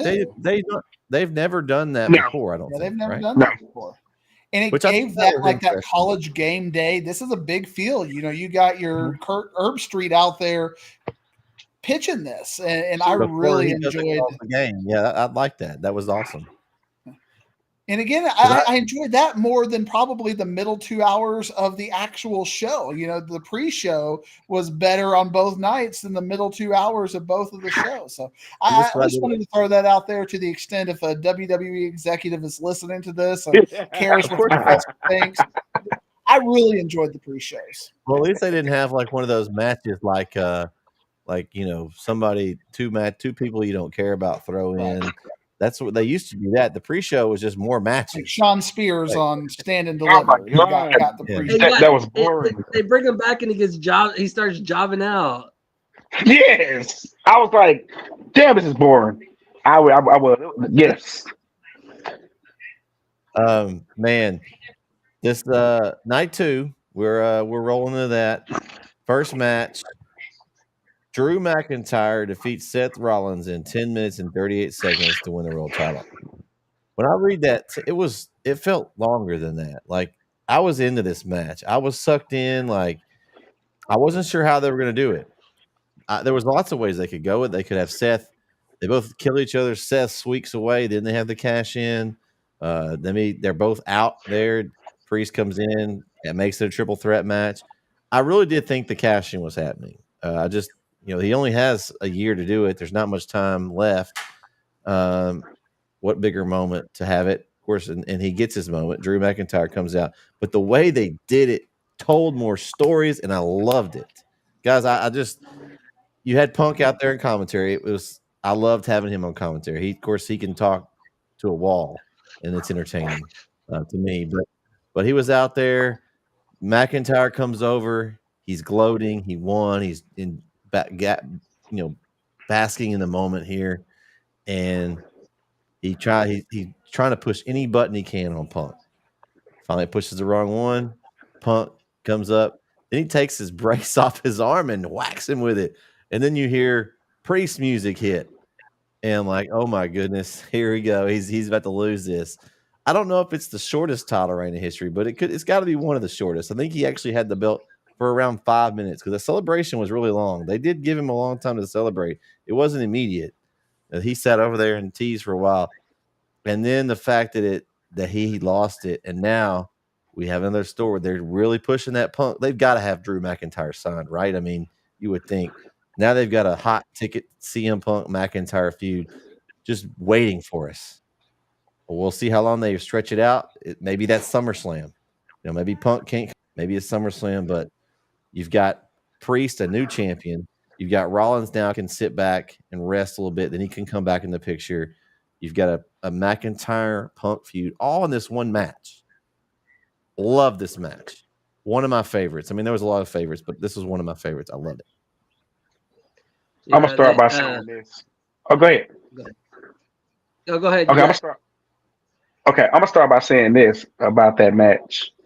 I think the Great Cal said it last week. Drew was gonna win and lose, but after what I saw on Raw last night, with Priest as the champion, and then R-Truth and them interrupting, and Priest just went on like nothing. I don't see a long-term situation with this. It's almost like a job that you get working for a temp service or something. They'd be like, hey, this job is going to be only 30 days. So in 30 days, you're not going to be here no matter what. Like, and that's how I felt about that match. Drew McIntyre will win the championship in Scotland. He has to. And I think he knows that too. So that's why he was pretty much all right with the cash in. I think the concept of it, he been complaining all for weeks and weeks how he never won. He didn't have to win in front of a live crowd. I think that was the whole concept. Win in front of a live crowd, then lose it. Win it back in front of a live crowd in your hometown, in front of your fans, where nobody's gonna boo you. They're gonna be for you the whole night. It's gonna be like John Cena went into ECW to face Rob Van Dam that night, and they was on his butt. Like, they was going crazy. Like, if Cena wins, we ride. So that's how I think it's going to be in Scotland with Drew McIntyre.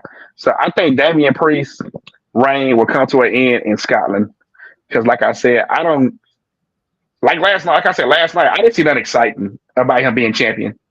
I mean, maybe he needs to break away from Judgment Day to see the excitement. Maybe it's going to take a Finn Balor turn or Rhea Ripley, a battle of the sexes of who's the real leader of the group because they both champions.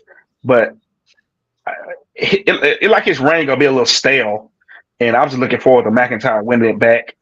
But overall, the match was great. Like I said before, with Seth Rollins, you can tell that he was just like he was tired, man. Like he's worn out from night one to night two. He's worn out. Like he's with wrestling in general. Like he needs a break. McIntyre carried that match for them. I really thought that Priest was going to cash in a little earlier and help carry that match, but that didn't happen. But like you said, Bret, the moment he went up, when he kissed his wife and he was celebrating with the crowd, and I was just like, I told my girlfriend, I was just like, please don't let them say blah blah blah blah, and then they go off the screen because that means no cash in. That means he gonna do it on Cody Rhodes instead. But he looked over there and see him Punk with that eye. Then he walked over there.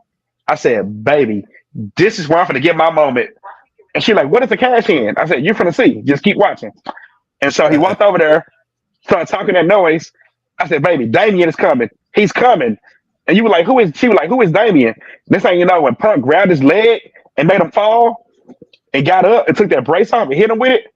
I said, baby, 3, 2, 1. Da-da-da-da-da-da. I said, there you go. And she was like, what is he doing? What is he doing? Like, he finna cash in. And Damien was like, I'm cashing in now. And he won a championship. I was just like, when I heard that 1, 2, 3, I just jumped. I was like, thank you, God. This is over with. No longer send your money in the bank. That stuff is gone now. He won the title. Let's get it over with. And let's get ready for a new Money in the Bank. So I was just excited about that part, that the Money in the Bank got cashed in finally. And, oh, man, thank God. That was it. I knew when they announced that this was going to lead off the show, it was like, well, Seth's he just finished not too long ago getting battered by The Rock and Roman, and they got me. He's going to lose, and it's still, Seth still shows how great he is, and it took multiple claymores. It wasn't one claymore, two. It was several claymores. I love this version of Drew. He tried to do the GTS right in front of Punk. He failed at it, but he just he had some funny tweets during Seth's match Saturday night. He was at home watching, just kind of yucking it up, kind of making fun of Seth, and then he tweets during the match Sunday night while he's winning. You see him with the phone, and then like 2 minutes later, you see the tweet come across. He's like, "This is the easiest job ever." And he wins, so when he won though, because he did, Seth did put up a fight, but it didn't take much out of Drew. So I was thinking, okay, he won so clean, we're not getting the cash in. And then I love how they told the story though, where he went and taunted Punk, and Punk did his thing, and we did get the cash in. But I was worried for a second we weren't, and then I just didn't know where we go from there. But we did get the cash in. We'll see on Damian Priest, but I love, and I don't want to give too much away, but I love what they're doing with Drew and what's coming next with Drew. I don't want to give too much away to some people that don't know, but yeah, Drew's got a lot coming. And it's gonna be fun. It was. They did a good job with it. It did what it needed. I agree with Swaggy as far as Damien probably being a transition champion, maybe even a transition champion to Gunther. I mean, I could see it being that quick, just him and out.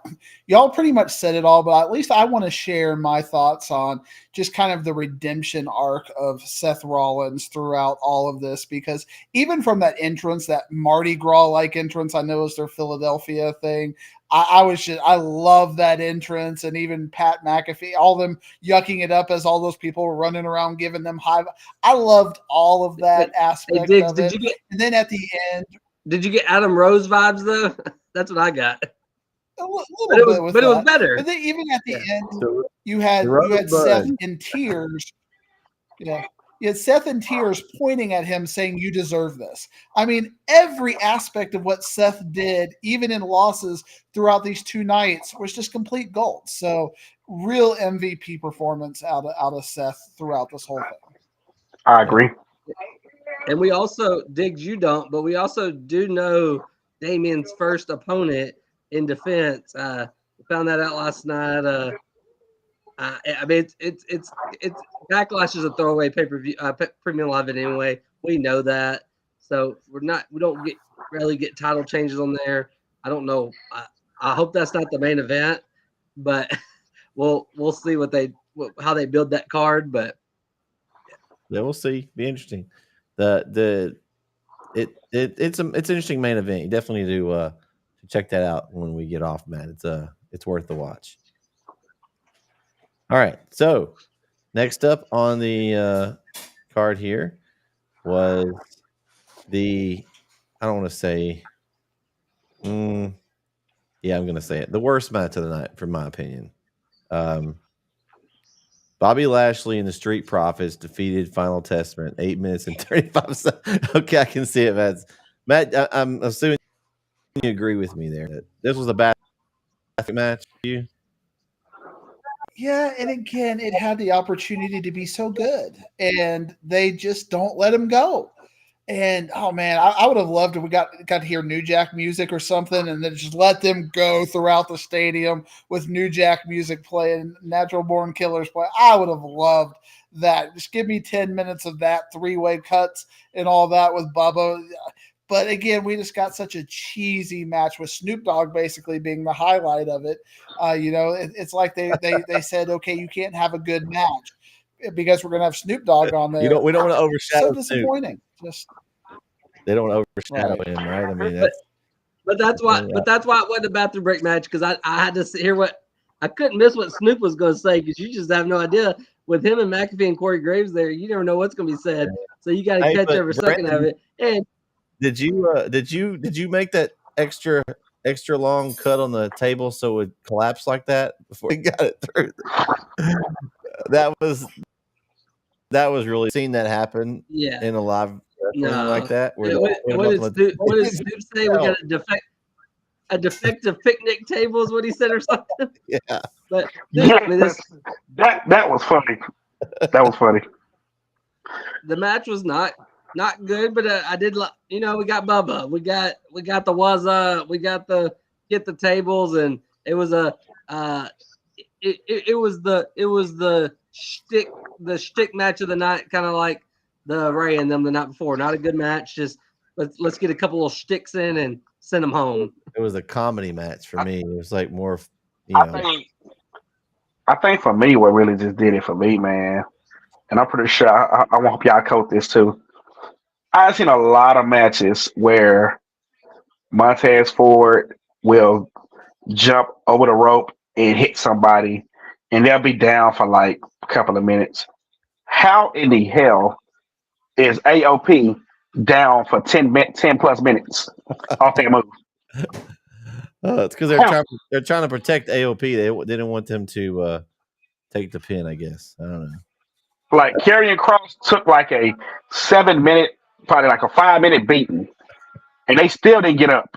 So I was just like, and my girlfriend kept screaming. She was just like, "There's no way they still down like that." I say they are, and I think that right there just made that match suck.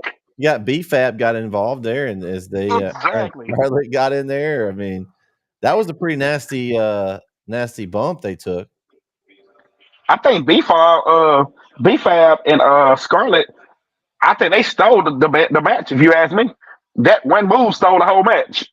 That was the highlight of the match when they went to that table. Other than that, it sucks. It sucks bad. Man. Where'd Matt go? Yeah, he left the building for a minute, I guess. Okay, he'll be back. All right, he probably took a bathroom break because we were talking about this match. I ain't mad at him. Yeah. Next matchup, LA Knight. Yeah. Talk to me. Defeated Yeah. AJ Styles 12 minutes and 31 seconds. I thought this match was fine. I mean, this match had one of the better builds. Like, I like this, the build with this where, LA Knight goes to AJ Styles' house and he because I had to catch up on some of this because I got behind.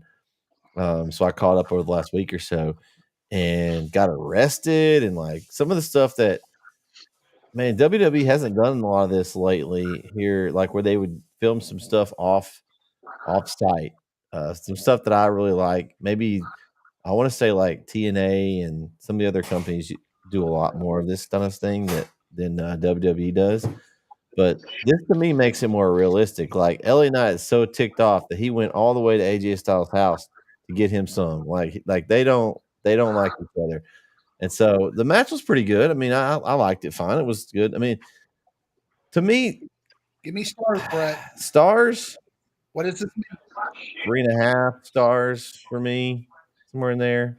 It was fun. I liked it okay.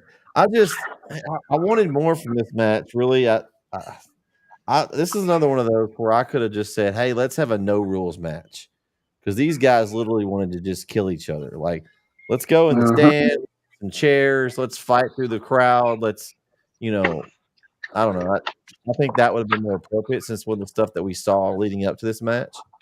Maybe that's why I was disappointed. I was enjoying the brawls at AJ Styles' house and the attacks in the back and like all that stuff. And then we go to a regular wrestling match, and it's like I just feel like something's missing. These guys literally, you're telling me they literally want to kill each other, and we just have a regular wrestling match. Like this is an opportunity. Let's have a steel cage match, Hell in a Cell. Let's have TLC. Give me something. And maybe that's why I was disappointed.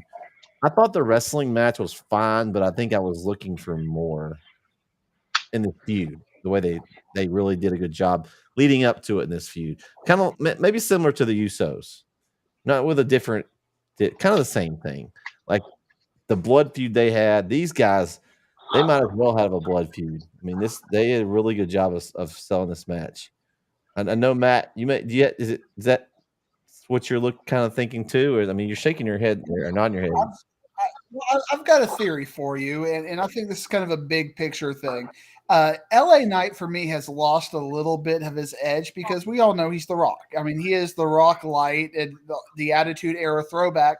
And now that we actually got the real Rock doing amazing things, it kind of makes LA Knight look bad, like a very cheap ripoff right from there. Because not only do you have that, you have him pivoting and turning into this final boss character and showing us how to do it, dropping F-bombs, just left and right, blood and all that kind of stuff. And then you got LA Knight just going, yeah, and going and having these little, fake brawls or whatnot. It just seems like a kiddie version of The Rock and that reality that we're seeing on the main event. So I feel like LA Knight's kind of basically been pushed down because of how good The Rock is. And like, you don't want to put them next to each other because it shows how bad LA Knight is. Well, I think there's two dudes in professional wrestling right now that is Rock wannabes. One of them is LA Knight, and one of them is absolute Ricky Starks. Both of those are Rock wannabes. And like you said, The Rock came back and showed him how it's done. Like he transitioned into the final boss. Like, man, that move was nice. But speaking of that, Swaggy, you just reminded me of something. I want to get you guys' opinion on this, or see if you've seen this. They're going to release on, I think it's Wednesday on YouTube, the behind the scenes. Yes. They transition like when what they were originally going to do didn't work, and they just transitioned into what their storytelling is now on that with the Rocky Road stuff. I'm really excited to see that. Me too. And something that probably wouldn't have happened in a pre-Triple H era. Vince McMahon was going to do what he wanted to do.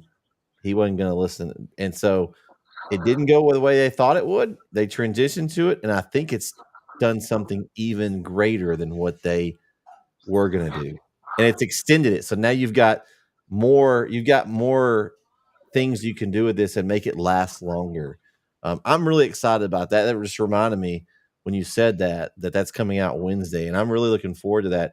Maybe we all can watch it and talk about that as our off-topic segment next time we get together, because I'm really looking forward to seeing what all they talked about and how much they're going to tell us, because this is stuff that they probably wouldn't have told us before either. With the press conferences and some of the stuff that they're kind of putting out there now, they're giving us more of a behind-the-scenes look than they ever really have. And so I'm really excited about getting to see that. I agree. Let me talk to you. Let me talk to you. Yeah. But I'm Tell us what a great match it was, Brandon, because I'm ready to go. I agree with you, Matt. The only thing I have to say on this is I was just happy for LA Knight. He's 41 years old. He's been trying to get to this point. First WrestleMania, he gets a win. I was happy for LA Knight. He had good work in TNA as Eli Drake. He had good work other places. He comes into NXT and was doing really well, but then they start going to a shift where instead of the guys from other companies and stuff, they're starting to go to the college athletes, and he almost gets kind of pushed aside and left in the dust there.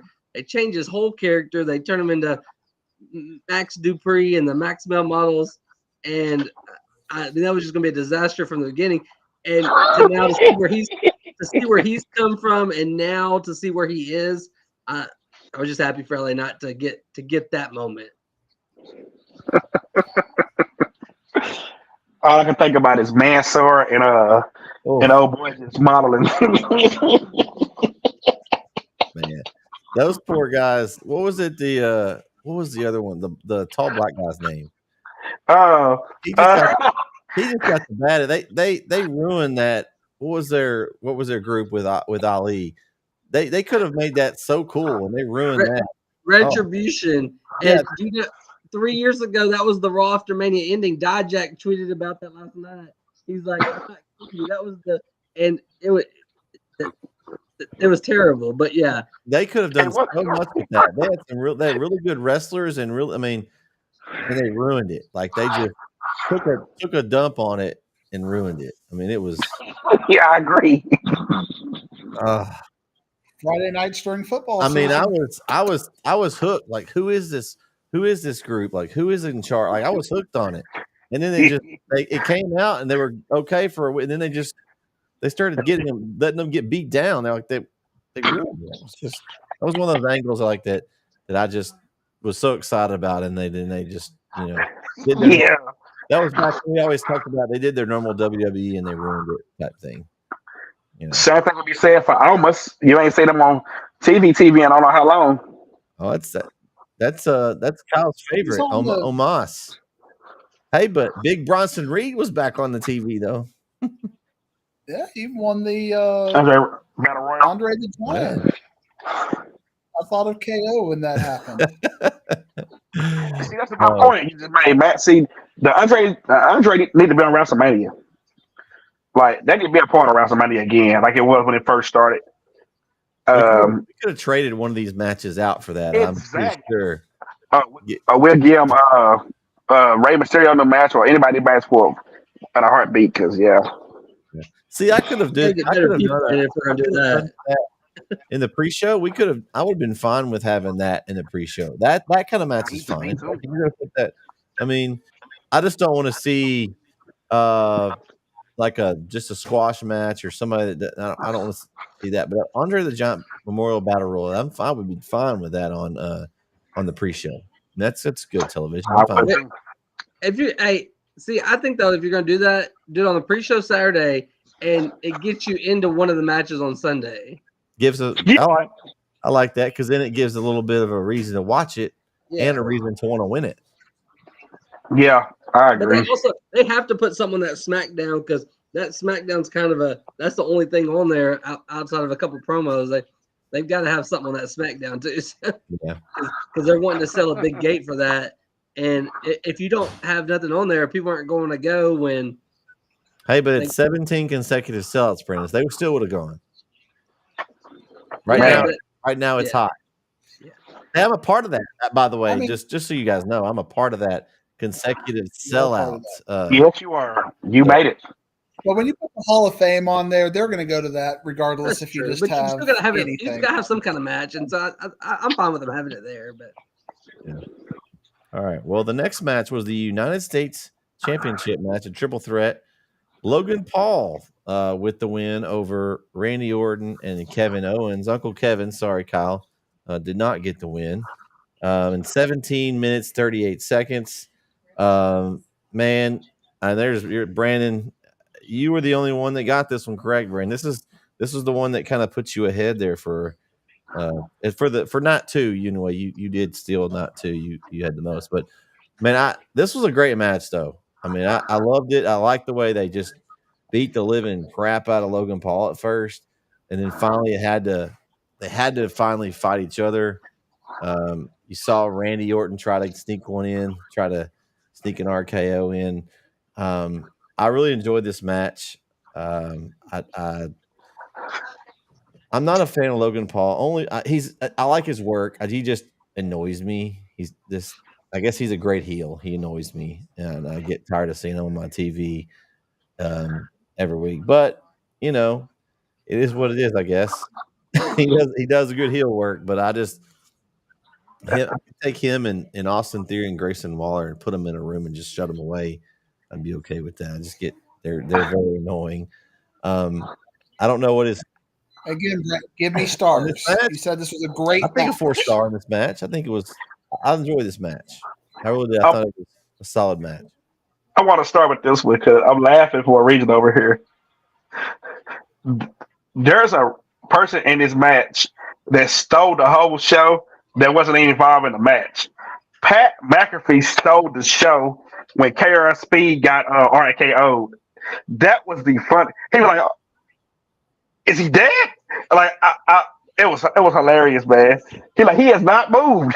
Like, McAfee stole that, but he stole that match. Like, his commentary stole that entire match to me. The match itself was all right. Like you said, you knew Orton and Owens was going to fight at some point. They had to. I didn't like how they took my interest away from me because I'm a big Randy Orton fan, and I love to see that slow walk down to the ring. I feel like get on the golf course with Kevin Owens ride down. It kind of just took it away, man. Like, that was funny, though. It was funny.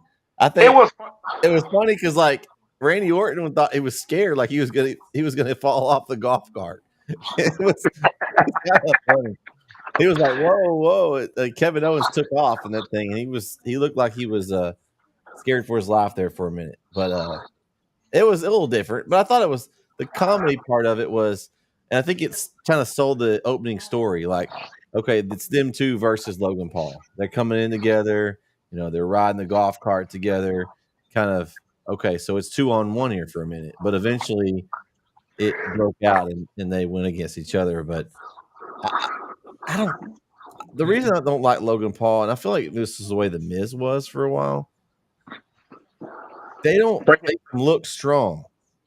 He has to win with brass knucks. He has to win with someone interfering. Like he's not he can't win a match without cheating. And I'm okay with that. He's a heel at some point. But at some point, can he win a match like legitimately, like beat somebody? Like his move to me is brass knucks. Like what's his move? The big punch, I guess. I don't know. That's one thing that bothers me. I got some breaking news. We have new NXT Tag Team Champions. Oh, hey! Spoiler alert! Spoiler! Wow! I don't normally get to watch the Thursday morning. Oh, spoiler alert! Hey, but he didn't tell me who it is. He didn't tell me who it is. So. Well, if you know who's fighting, don't tell us who fighting. I guess you probably already know. Then. Well, maybe it's a fatal 4-way. We'll see. Yeah, man. But hey, but that's actually I'm intrigued now to see what now they do with Braun, because Braun's already come up. Now we'll go with and Darth's coming up, and then to see where they would go with Baron Corbin from here. So Baron Corbin needs to stay on NXT. Yeah, but yeah, I will tell you. I'll give you one more spoiler. I'm not gonna say who it is, but let's just say one of the WrestleMania feuds is finally over because one of those people are now NXT. Thank you, God. Okay. Oh. I'll look forward to seeing it. Man, you're making me want to watch NXT tonight now, Swaggy. NXT has been getting better and better. Download it up. I was happy as hell to see him. I looked up and saw, oh my God, they're NXT. Yes. Okay. Yeah. Swaggy talking. Swaggy got me intrigued. Yeah, I'm interested. I had to look up and see it. I was like, yes. Shawn Michaels needs to hire Swaggy as his his like hype man. There you go. But Bret, I'll give this a 3.5 star, 3 to 3.5 stars, just a little bit below you. We're on. It was a good match. But again, like you were talking about, and it really annoyed me, WrestleMania is not the time you have Logan Paul when you either put him over and show this guy can go or he loses. And you didn't do that. You just perpetuated this, kind of a cheap win kind of a thing. And I didn't like that. I get tired of I like a good heel that likes to cheat every once in a while, but at some point he's got to win fair. I mean, if he's good. You got to sell that your guy is there's a reason he's the champion. And it seemed like every time we turn around, Logan Paul's cheating. I mean, and he can go in the ring. Is what's so sad. Like he is really good in the ring, like crazy good for the amount of time he's trained. They need to use that. Like let's let him have a cool move that he's got as his finisher. Like he hits it and that's it.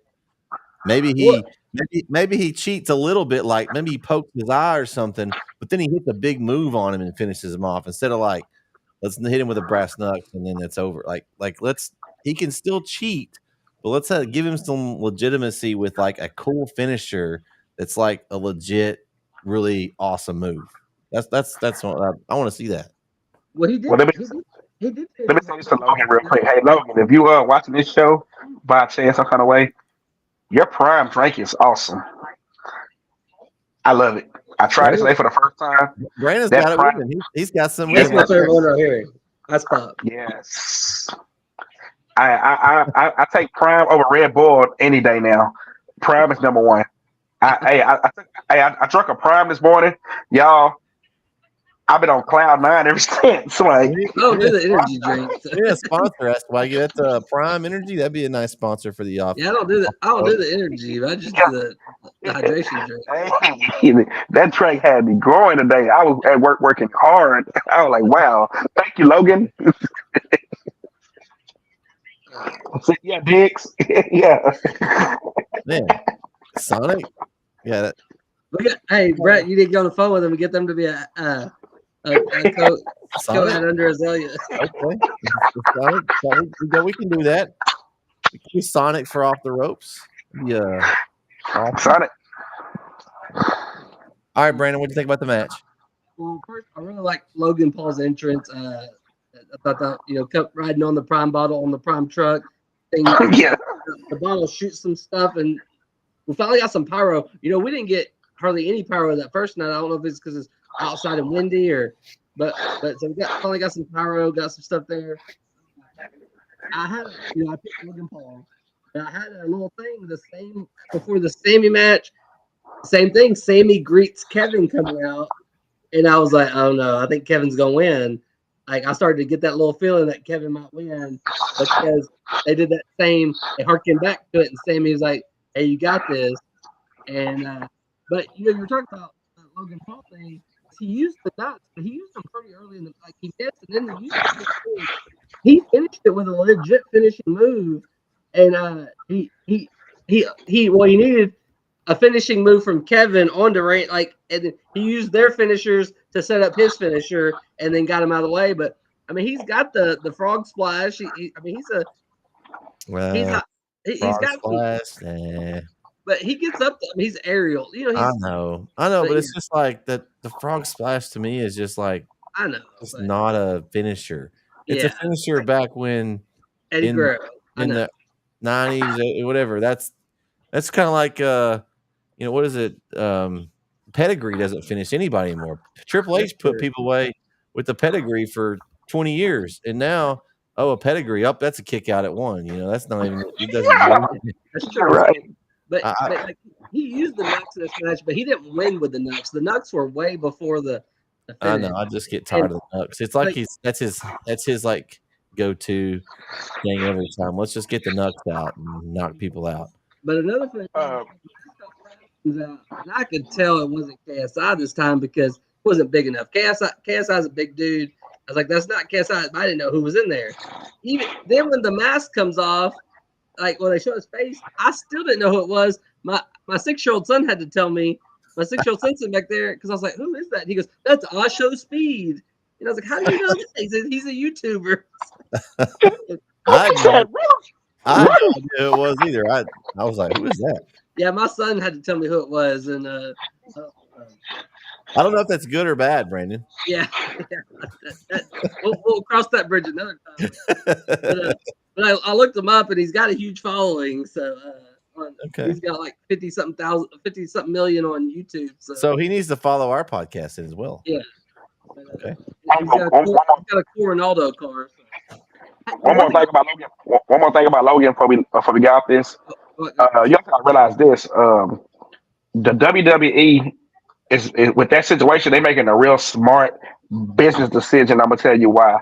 You got Jake Paul and Tyson coming up. You gotta have Logan as your champion heading into that because that's gonna bring you more revenue. Exactly.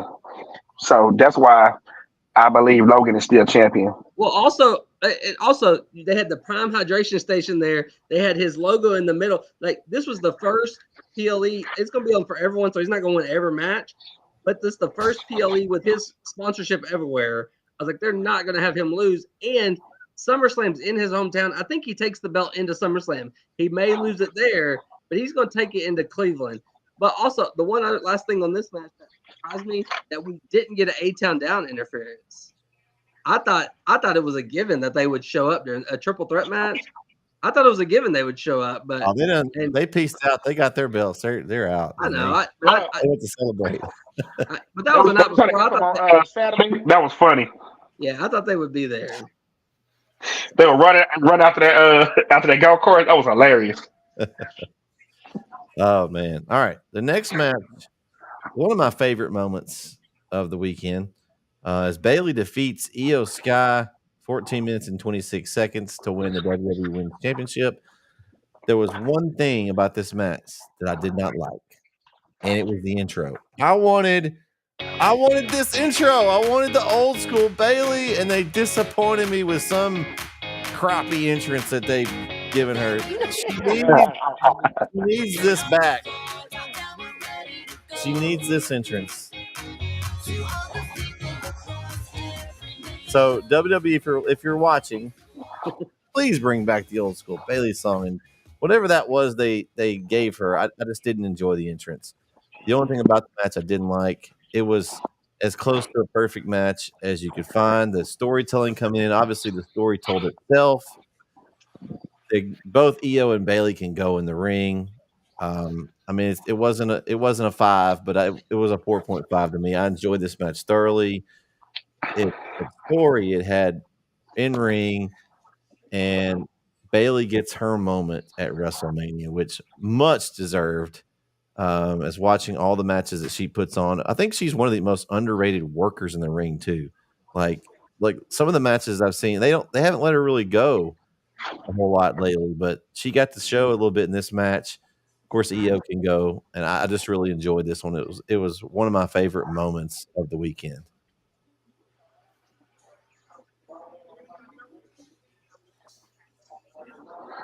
It was a great match overall. I enjoyed it.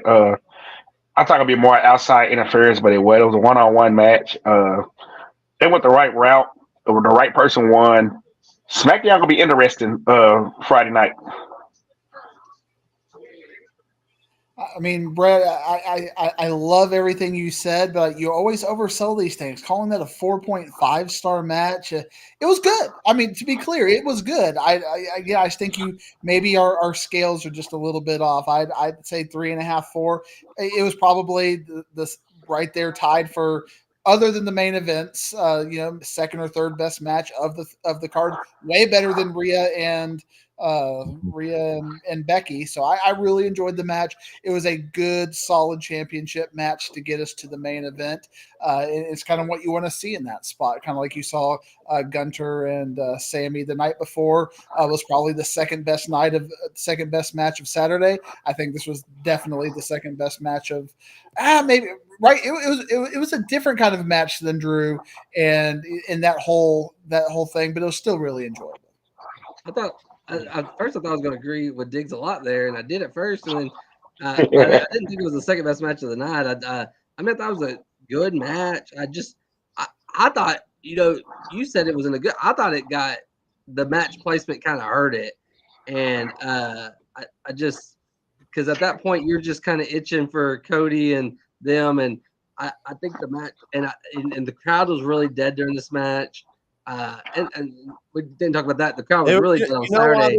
They were dead because they wanted this, Brandon. Yeah. If they had played this intro, that would have livened the crowd. They would have been going crazy. Also, I think it would have too. Io does some flying around stuff. I don't know. I'm not Io just kind of like. Yeah, she's genius of the sky, but just I don't know. There's something about her. I don't know. I can't. Don't be like that. I mean, I know she's Japanese, Brandon, but don't. Look, I'd much rather see Asuka and Bayley. No, I like Asuka, but yeah, I don't. There's something about. I think the story told a lot of this, though. I think the build up and the betrayal. The story looks great, but I thought the match could have been a little bit better, and I thought I'd have liked a different spot of the night. I thought they kind of got robbed by where it was. Where would you have put it, though? I mean, that's the problem. I'm fine. Like, yeah. See, like it worked for Sammy the night before. I wouldn't want to be before the main event. So maybe it. But see, I guess you have to separate you don't, because the guys would. If it had been Saturday, it might have been. I thought you have at least one women's match on Sunday. Yeah, so. Yeah, I know, but maybe you could have put that on Saturday.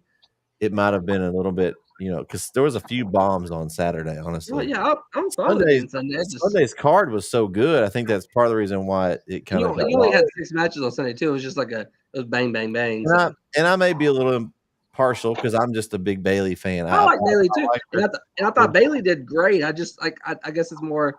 Yeah, I thought Bayley did great. I just outside of one moonsault, I don't remember much from Io. Just I thought Bayley was great. I do wish that she'd go back to like the Bayley to belly. I don't like the rose plan. She did do the Bayley to belly though. She didn't finish with it. She did finish with the rose plan, but she did do the Bayley to belly twice. Yeah. I don't like the rose plan. It looks weird to me. It doesn't look effective. I don't like that move. I wish she'd get a different move. But it's like a sideways skull crushing finale. Just kind of it looks a little odd, but. Either way, I thoroughly enjoyed it. I was so excited that they went that way. And again, like we've talked about, SmackDown is loaded with talents. There's a line of them. Of course, we don't know who's going to be on what show. Yeah, we only got 3 weeks of that. Like we can't think about that now because we'll find out a whole new roster in 3 weeks. Yeah, so there's. I got a challenge for you, Brandon. This is just me and you. No fireworks. I'm not going to put anything in your hand here or call you out. If you go to my Twitter, like one of my most recent tweets was a tweet from I subtweeted or retweeted somebody, and it's like a GIF account where they really like break down some things. And if you go to that person's account and you go look, like kind of scroll back, they do a whole thing on this Bayley and Io match. And like, if you look at some of the subtle things that Io did in this match that you may not have picked up, like just her facial expressions, like during the Bayley to belly and at the beginning, it might give you a whole new appreciation for the match because Io did some really special things that just go under the radar because she doesn't speak English very well. I'll definitely do that. I definitely do that. I think I was just and I'm sure other people were the same way. Is you had the Logan match, you had the stuff that happened there, and then you're just so hyped up for Cody Roman. It's like I probably didn't give the match as much of a chance because, and I'm probably not the only one. And I didn't dislike the match. I just wouldn't say it was the second best of the night. That was my thing. And I didn't think it was a bad match, but it also didn't pump me up. And when I say it was the second best, I mean I think the whole story of that first match. But like Swaggy said, it wasn't a great match. It was Drew beating the hell out of of Seth, and a lot of big finishes, and then it just kind of ended after like 18 claymores or whatever it was for the ender. This was a solid, like what you would see on AEW, just a really good match. And I think you underestimate, and I understand when I went back and kind of watched that thread, you really see how Io is a really good saleswoman with her facial expressions. You just kind of miss it in the moment, but there are some really neat things that if you go back and kind of isolate it, she did some really nice things. I'll check it out. It's something to consider, a challenge, if you will. I'll definitely check it out. I like to get the different perspective, but I just go off what I see live. Like referees, we make a bad call maybe, but I didn't have the hindsight of going to the monitor. Yeah, I'm intrigued now. I may have to go back and check that out too. Yeah. All right. The main event of the weekend. Cody Rhodes defeats Roman Reigns and ends the 1,316-day title reign, something we will probably never see again in our lifetime. Chances are probably very slim to none that'll ever happen. Man, this was incredible. Just the whole match. I was like, this, and I think Brandon said it. I think somebody sent it to me that this was insane. Is that you that sent that to me, Brandon? Are you posted? This was insane. Is like when you were talking about this match. Like, I just was like, and the part was I knew there was going to be people interfere. Oh yeah, you at the edge of your feet. Like they actually let them go for a while, like back and forth. Like they went and it was great. I enjoyed it. I was intrigued because I just knew something was going to happen. With the bloodline rules, when was it going to happen first? Well, you had the Usos come out, and they just went over the edge into a table. You're like, oh my gosh. And that's when I thought, well, that was their match. That was their moment of the weekend. It wasn't their match. It was that. And then you just had interference after interference. I think the rumor was they tried to get Stone Cold for the Undertaker spot, I think. But the Undertaker spot was like, I was like, oh my goodness. I wasn't expecting him to come out. And the John Cena or The Rock moment again, that was cool. I mean, just so many things they told stories with inside this match. Just a perfect ending to this. I'm not even going to call it story. This is a chapter. Turn the page. Cody Rhodes has so much more to do. He's got this. Now we know this is done. And I think for me, I'm glad it happened now so that we can be surprised on the next chapter. Like we all knew kind of this was, of course, we thought this last year. You can go back and watch it. We thought that was going to happen last year. It didn't. Now it's happened. He's got the belt. What other stories can they tell with this? There's so many more. Because if you think about it, he's been back in the WWE. Was it been 3 years? But he was out for part of that time too. Was it been 2? He was out for a lot of that time, injured. He had the 18 matches with Seth Rollins, but really, other than that, with the Reigns and Rollins, that was it. Well, besides the little Shinsuke spot in there this last summer, but I mean, he hasn't really had many opponents. Like he's got all these feuds that are sitting there waiting, and so I'm excited. They've already set up The Rock down the line. I'm excited to where this goes. But man, this is if there's a 5-star match, Professor, this was it right here. I'm going to take the microphone early, and I'm going to acknowledge Swaggy, and I'll let y'all talk more about some of the bigger details because I'm not a Roman Reigns fan.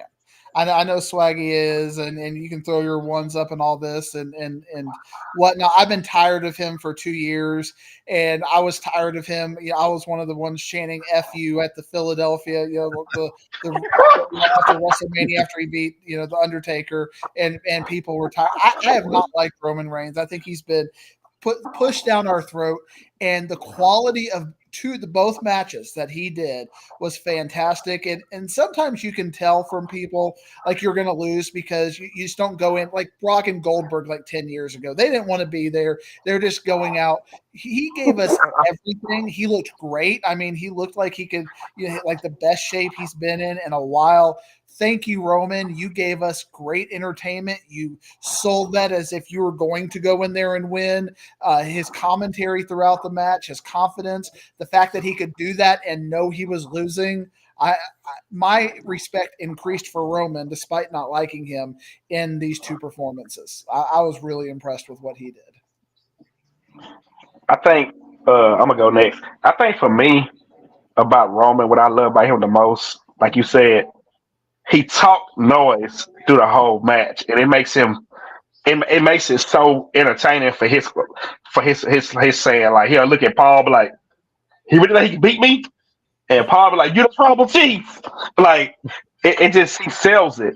And his match against Cody, he just kept hitting him and like, you'll never win, or like, it was just like so. But I think the highlight of the night out of all the interferences was one, and it got me on the edge of my seat when I was sitting there watching all the interferences happen. When I heard Shield, Echo, Delta, dun, dun, dun, I said, if I see Seth Rollins on that side, and if I see Dean Ambrose on that side, I'm gonna lose my damn mind. But instead, it was Seth Rollins by himself. But a lot of people don't understand the concept of what that segment meant. I had a lot of wrestling buddies that I've been getting to it with for the last 2 days. And they're like, it was stupid for him to just come and get hit in the back with a chair. I said, no. You got to understand that segment. That was Roman Reigns and Seth Rollins closing the chapter of the Shield for good, because Ambrose never coming back. So we never say never because CM Punk came back. But that was a Shield closing chapter. But watch this, Brandon. See, you get this one. You remember on Raw? I was about to bring it up. Yeah. Seth Rollins said, I will be your shield. Yep. He was his shield. That's what that meant. No, so right when it happened, I was like, that's exactly, yep. I'll be your shield. So he took the hit. Roman could have easily hit Cody and won, but he said, you know what? This is my opportunity to get for payback for all these years. And he finally got a chance to hit him. Roman's ego got him. His ego causing, exactly. But other than that, you knew The Rock was coming at some point. When that music hit, but I'm not gonna say up here a lot of y'all on this panel. When that music did hit, I did thought he gonna get in the ring and look at John Cena and look away from John Cena and grab his cousin and rock bottom him. I did thought that was gonna happen, but unfortunately it didn't. But he started talking that noise. I'm the final boss. I was like, nah, I think Rock gonna stay in Bloodline character. I don't think he gonna turn. So, but Undertaker came out. I think that moment could have been bigger because you just grabbed the Rock and chokeslammed him. I think you should have set up a little fist fight a little bit first and then do the chokeslam. But we knew Solo was gonna come out. We knew that. I mean, who didn't know that? But John Cena, you and him through a table, that was needed. Well, he couldn't put him out because Solo put him out of action. Yeah. So I remember closing that little story there. So there's a high percentage chance you might see that match at Backlash. That's a possibility. That could happen. But I just thought it would be a lot more interference than what it was. I thought it would be. But the one music I was looking for, because Triple H gave a hint Saturday night. He said Brock Lesnar is not fired. He's just at home being Brock. I just knew I was going to hear and I was like, he's coming. But unfortunately, he didn't come. But overall, that match was definitely a 5-star match. I watched it again on my lunch break at work today. As a matter of fact, I took my lunch and watched that match because I love the Rock entrance, of course, from other night. But that match was great. I think Cody did great. I think the ending was super great. It was emotional. It had me crying. Everybody in the ring with him, it had me really teared up, emotional. Brandy, the father-in-law that's battling the disease, his mom. It was just emotional. I'm trying not to show no tears on here because I started thinking about it again. I envisioned this when I was at work last week because I like to envision things when it comes to wrestling. And I'm sitting there at my desk and I'm like, all I want to hear Sunday night at the end is Kingdom playing, and Cody Rhodes is just celebrating with the championship, and I just heard the words to the song all over again. Lights go down, ready now. I was just like, and that's exactly what I heard Sunday night at the end. Like, oh my God, Kingdom is playing. Like Cody is actually the champion, and I just kept screaming at my girlfriend like, he did it. He finished the story, and she was just like, "What is the story?" And they go back. She's like, "What is the story?" I'm like, it's his dad won the championship a long time ago, and he had it took. Why did Dusty lose that championship again, y'all? Was it? Do y'all remember? He never won the WWE champ. He won the NWA championships, but he never Oh, won. okay. Yeah, it was like the one that eluded him. That's why Cody Rhodes wanted it so bad. And she was, ladies, they like asking questions. Babe, why is he kissing the ring? I said that's a tribute to his dad, and that's a tribute to him also saying he's back home where he shouldn't have never left. Well, But I I just felt like he had to leave. He wouldn't be the wrestler not at all. he had no left because they were content to keep him in Stardust and was it what was the one he wore the mask where it was his face? What was that? Dashing Cody Rhodes. Rose, yeah, they had all kinds of the funny characters for him, and I mean, I was a I liked him in the ring, but I never really liked any of his characters. His best one was when he was with was it Randy Orton and DiBiase? DiBiase's son. Legacy. Yeah. Yeah. Legacy. I like that. That was the best they used him. But then they, I mean, if he hadn't ever left, he wouldn't be what he is right now. And I'm glad that when he came back, they let him keep his character basically because a lot of times WWE doesn't let him do that, and they did. He immediately was. You could just tell he was a star, like from the moment he came back. And I was there that night. I was hella happy when I heard that they were like Seth Rollins waiting on his opponent, and like doom. I said that's Cody Rhodes. Their nightmare showed up. I was like, I was jumped out my seat. I was happy.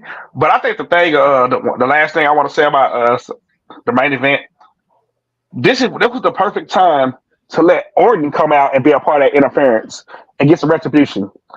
I'm disappointed they let him come out and RKO somebody, a Roman or Solo or Jimmy, for what they done to him. So he came out and celebrated, though. He did get to come out. I did like the fact that all the people that kind of at Roman had and the bloodline had harmed or taken their, not everybody, but a lot of the ones recently that they had taken out and had tried to knock him off, all came out and celebrated. I thought that was really cool. Had to put him up on his shoulders, basically like he was and had won the war for him, basically over the bloodline, kind of ending the bloodline's reign. We'll see if they reincarnate as something different. I think it's a very good possibility with the was it Tamatanga is also rumored to be signed, so they could have some new. And I think as long as it's got some new blood, I think the bloodline story, as long as they can continue to make it something new, I'm fine with it continuing. They had it was getting really stale for a while. They brought Solo in and injected some more life into it when he showed up. So if they can do some more with it, especially with The Rock now, maybe he takes over it like we kind of talked about earlier. I'm really intrigued on where they're going to go. Like Paul Heyman, you just put him in the Hall of Fame. I think he really gives the bloodline some credibility. Maybe they Roman let him down and they have to anoint a new head of the table, and then Roman comes back and tries to get his head of the table status back. I don't know. There's a lot of things they can do with it. I'm excited for the future, and that's what we love when things like this. And it's like, wow, there's so many places they can go with some of this stuff. It just makes it that more interesting to watch. Yeah, obviously I love the match. I knew it was going to be, once the Bloodline rolls, we knew it was going to be overbooked chaos in a good way. But I like that they gave them 20, 30, however many minutes of them two just beating the hell out of each other. And both of them spear after spear. Like, not only Roman delivering the spears, Cody delivering some spears too, and just false, but making it like a normal match for a while. And then then the chaos starts happening. The Uso things off the Usos off the stage, and then everybody that came out, it's like, yes, it was overbooked or whatever. You knew it was going to be that in a good way, but it all told the story. Like y'all said, Cody tried to do the trifecta. Solo got the spike on him again to stop it. And then Cena comes out because Solo had taken him out. And then The Rock comes out and we do Rock Cena. And then The Undertaker, his last loss was to Roman. Roman was who ended The Undertaker. So he didn't do anything to Roman, but he came and got The Rock. And obviously they had some history. And then so everything, it all had a story to it within the chaos. And then Cody finally, he kept the night before he had his trifecta messed up. Every time he tried to go 3 crossroads, it always got messed up. He finally got it and won that way. And he saw the emotion on his face. Right when the match ended and everything started happening, I looked at my wife and said, "How can you not be romantic about professional wrestling? This is, I mean, it's just like there's something about it." And another thing, she was great all weekend, but especially announcing this. Yeah, I want to give flowers to Samantha Irvin. I mean, and everybody has, but she even showed the emotion. She got choked up, and then when you go on like social media and see her doing it, it just, I mean, it made it be even more special. And I love the celebration after and hearing the music on loop and everybody, and then Kevin Owens and them having to prop up Seth Rollins to even get him in the ring because he's beat up. So and then Seth and Cody having their moments it was just all great. It was a perfect ending to.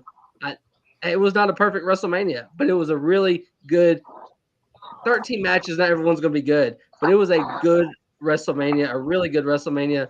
And I know Diggs is going to disagree because I'm surprised he probably saw my tweet. It was an all-timer. It's not the best WrestleMania ever, but it's an all-timer. It's up there. It is. We will remember. There's several moments we will remember forever, and especially Cody.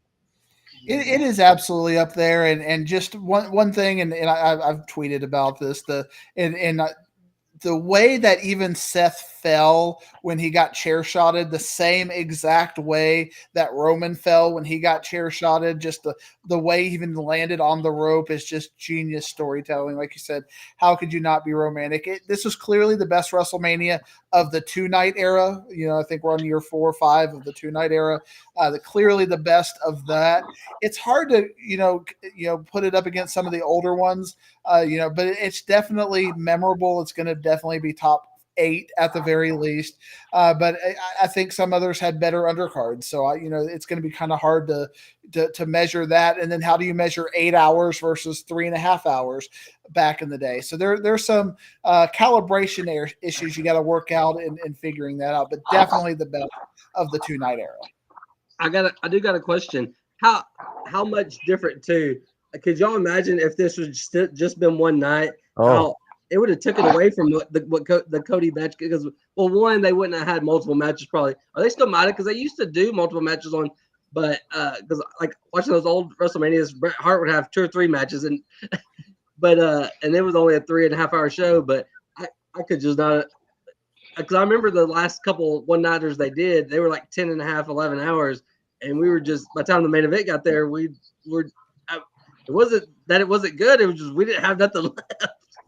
Yeah. Well, much as I hate to say this, but just about the only thing good that came out of the pandemic that it caused WrestleMania to go 2 nights. Because that's what started it, the pandemic, where they couldn't. I think it was in Tampa. Was it Florida? So that's what started all this. The first one they had to do, they did at the Performance Center, but yeah. Oh my God, that sucked. Yeah. That was terrible. So I got two little nuggets for y'all. The first one, so after Roman lost, it was the first time since January 3rd, 2020, that someone in the Shield wasn't holding a title. Wow. Yeah. Dirt sheet Some Brandon. kind of title. There we go. There he is. But here's another. So he lost to Cody Rhodes on Sunday Night Roman. Do y'all know what Roman's the last 5 people to pin Roman in WWE? Oh, I saw that. Baron Corbin's one. Jey Uso. So Jey Uso last year at Mania, and then the other 3 were all in 2019 before he came back as the Tribal Chief. But those other 3, Shane McMahon was one. Yeah, and then someone we talked about earlier, Eric Rowan. Rowan, yeah. But Wow. it shows where his 3 were Shane McMahon, Rowan, and Baron. That was before he came back as Tribal. That's what sent him away. That's crazy. Man. Well, what and a then night. he went and pinned for 4 years until Jey Uso did it at last year's Mania. What a night. Well, and we'll hopefully get another show in, guys, whenever we do the draft. What is coming up? Is it the AEW pay-per-view coming The up next? 21st is Dynasty, and then the draft's the 26th and 29th. Okay, so maybe we'll talk about the AEW pay-per-view and then talk draft and see. Speaking of AEW, did y'all watch Dynamite last week? I have kind of behind on AEW. The ending, the contract signing between Swerve and Joe, it's something. It gets you excited for it. Okay, I'm gonna have to catch up on that. Maybe I can catch up on it tomorrow. My son's was also a surprising heel turn on AEW last week. My son's favorite wrestler on AEW is Swerve, just because of the I really do think if Triple H can do it over again right now with his new era, I think he'll really bring back Swerve and Keith Lee both, if he could. What Keith, is Keith Lee still signed with AEW right now? Okay, because we hadn't seen him lately, and he was at the Hall of Fame there tonight, and so yeah, we'll see. It'll be interesting to see when some contracts. I know Ricky Starks is still in AEW, but Ricky Starks was at WrestleMania there night too. Yeah, a lot of people leave whenever Vince came back. So it'll be interesting to see when because there's some interesting things going on in the locker room. AEW, it's kind of I've heard a little more about the CM Punk thing, and well, they're going to show it. They're going to show it tomorrow night. Tomorrow night, right? Yeah. Which to me is like that reeks of desperation. I know. I mean, I'm like but the locker room, and I've heard him talk, and from what I understand from people that know a lot about wrestling, he's been a perfect character and a perfect person in the locker room as far as I think a lot of from what I understand, Tony Khan is just the boss wise is not real good with controlling all those egos and stuff, and it's causing a lot of that over there in AEW. So, I mean, I want AEW to succeed, because I think the more they both succeed, the better product you're going to get from both. Kind of like the old Monday Night Wars. You got trying to compete, then it's going to be better.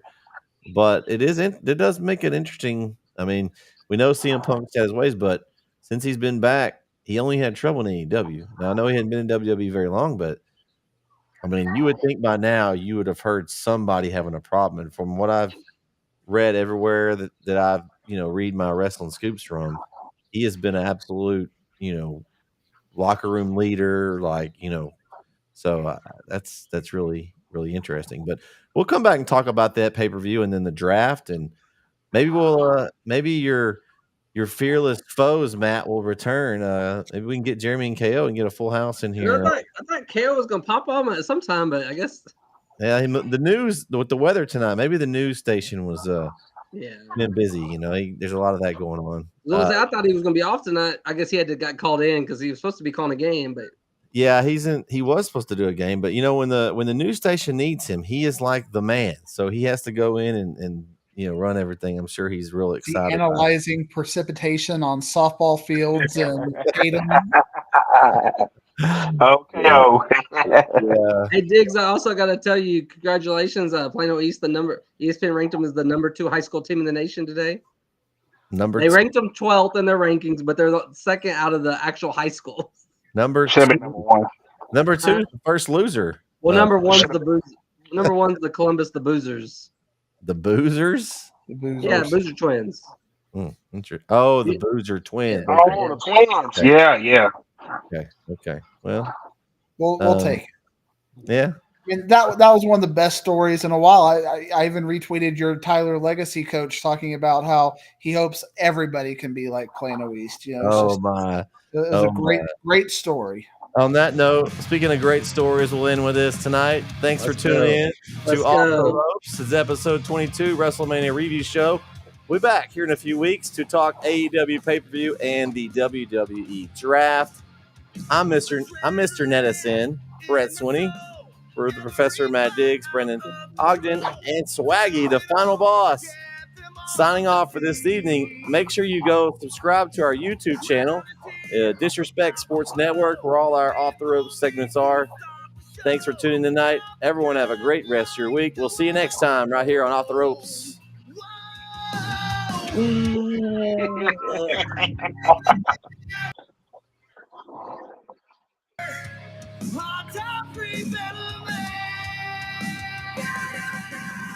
You took it all away, I give it all away.